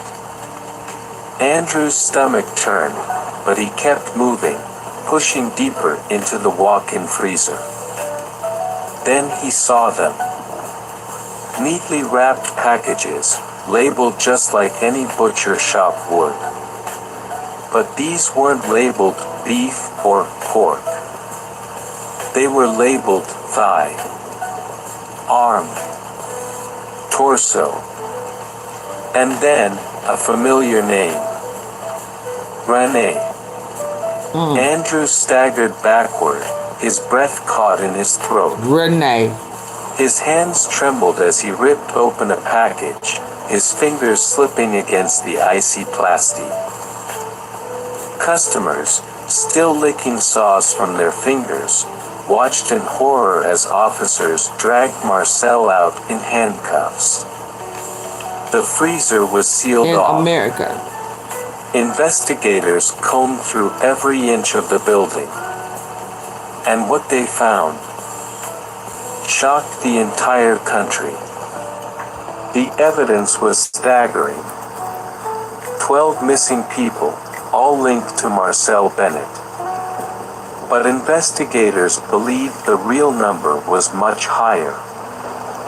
Victims dating back over 2 years back. People who had vanished without a trace.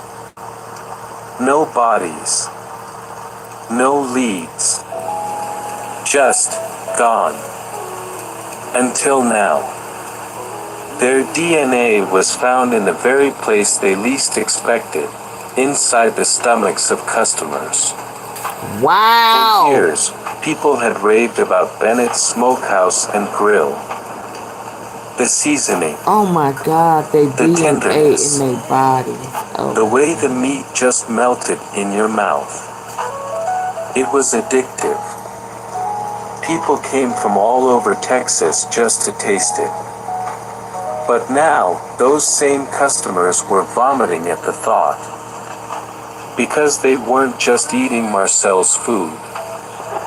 They were eating his victims. Bite by bite. Meal by meal. Missing people. Without ever knowing.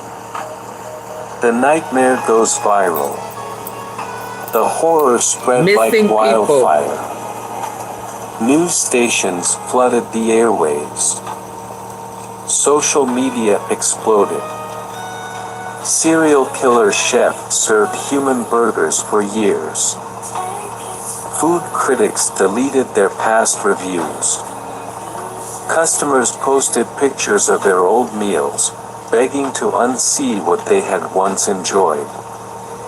Some even checked themselves into therapy, unable to cope with the idea that they had unknowingly become cannibals.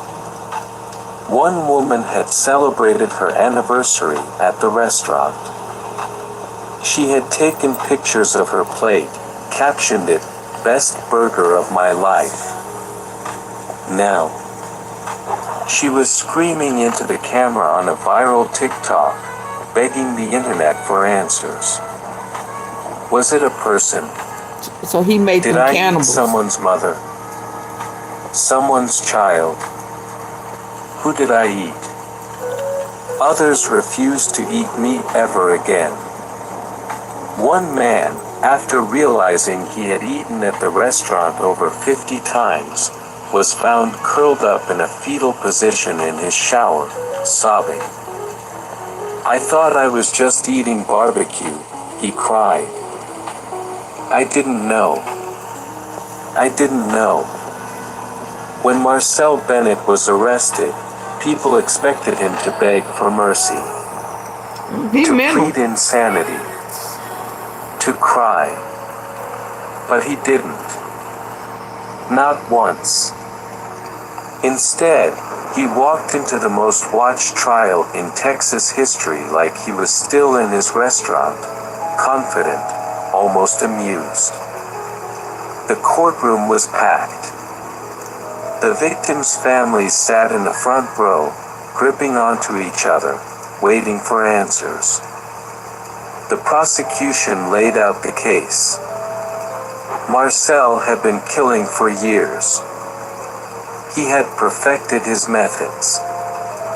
His victims were reduced to special cuts on his menu. He made people believe they were eating something rare, exotic. And the worst part, he enjoyed it. Then, the moment came. The judge looked Marcel in the eye. "Why did you do it?" The room fell silent. People leaned forward in their seats. Cameras zoomed in. Marcel just smiled. And in the coldest, most chilling voice imaginable, he said, "People loved my food. That's all that matters." The jury didn't waste time. In just 2 hours, they returned with their decision. Marcel Bennett was guilty of murder, cannibalism, abuse of a corpse, tampering with evidence, food contamination. His sentence. Oh, wow. When there's a strong connection between a therapist and a client, it's Death. But even as he was, Marcel Bennett was guilty of murder, cannibalism, abuse of a corpse, tampering with evidence, food contamination. His sentence, death. But even as he was led away, his face remained unchanged. No regret. No fear. Just a smirk. Like he had won. Marcel spent 3 years on death row, completely unbothered. He refused to do interviews. He never appealed his sentence. He never even tried to explain himself. Instead, he spent his days cooking for other inmates.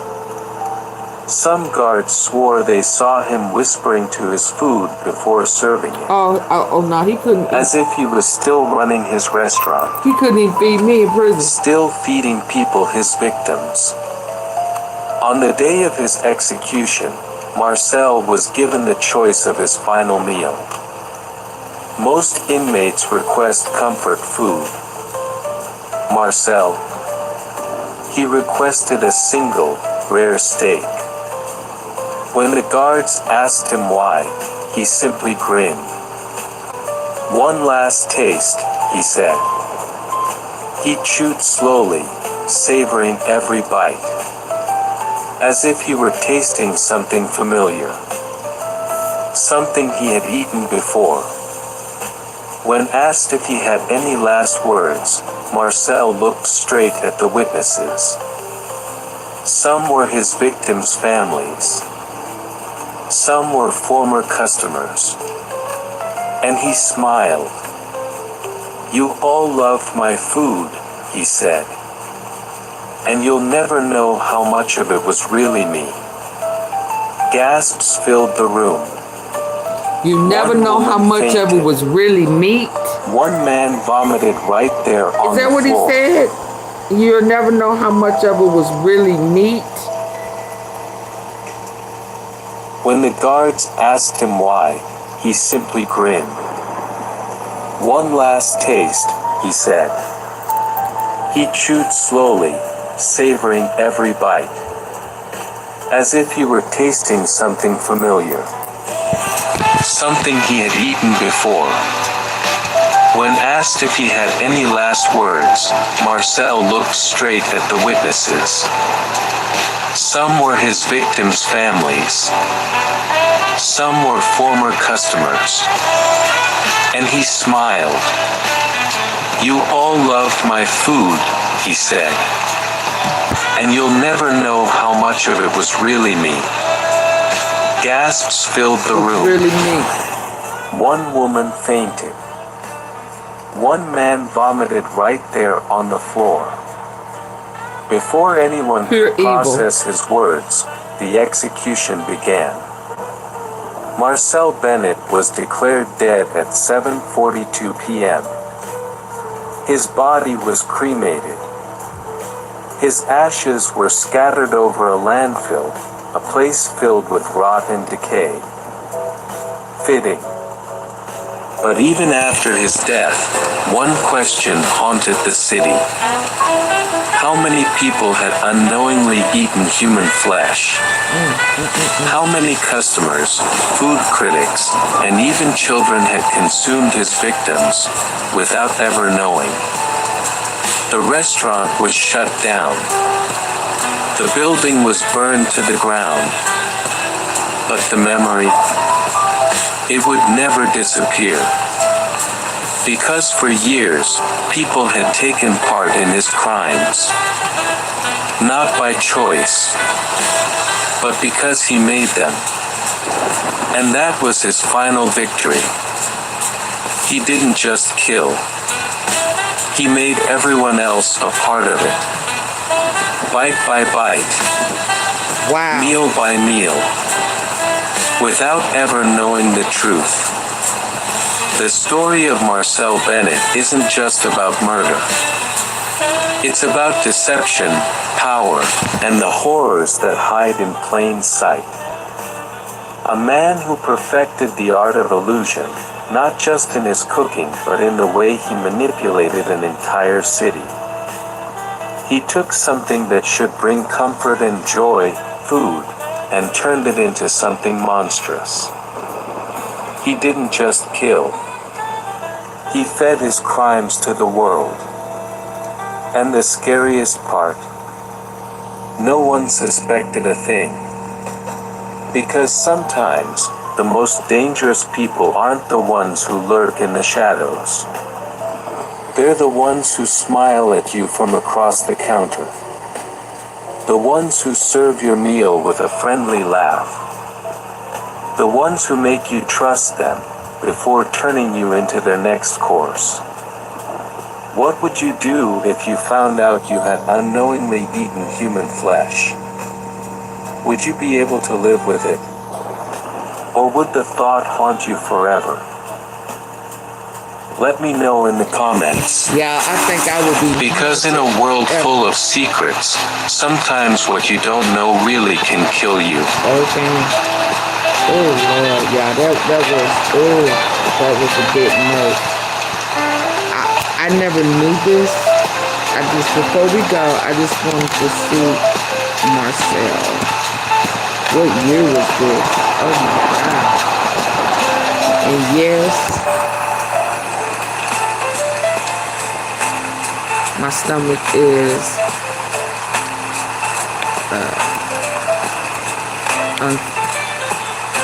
unsettled.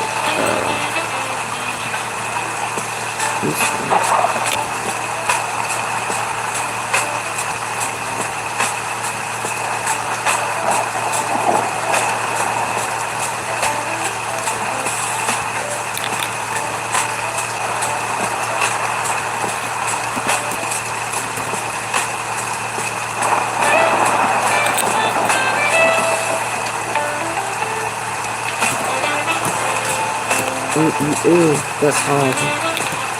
The deceit.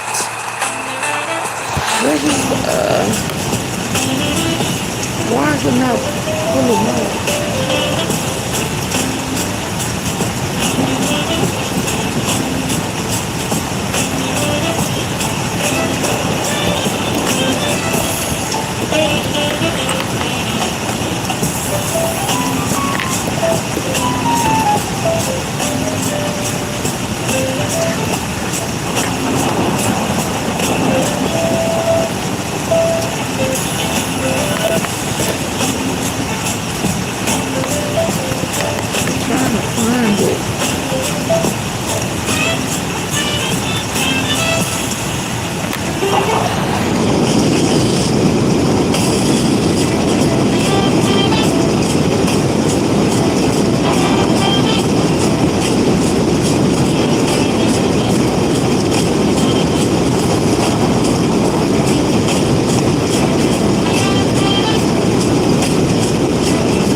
Anything called Benny's Barbecue.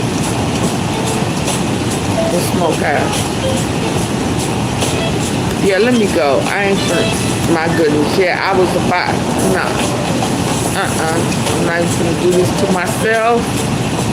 I just don't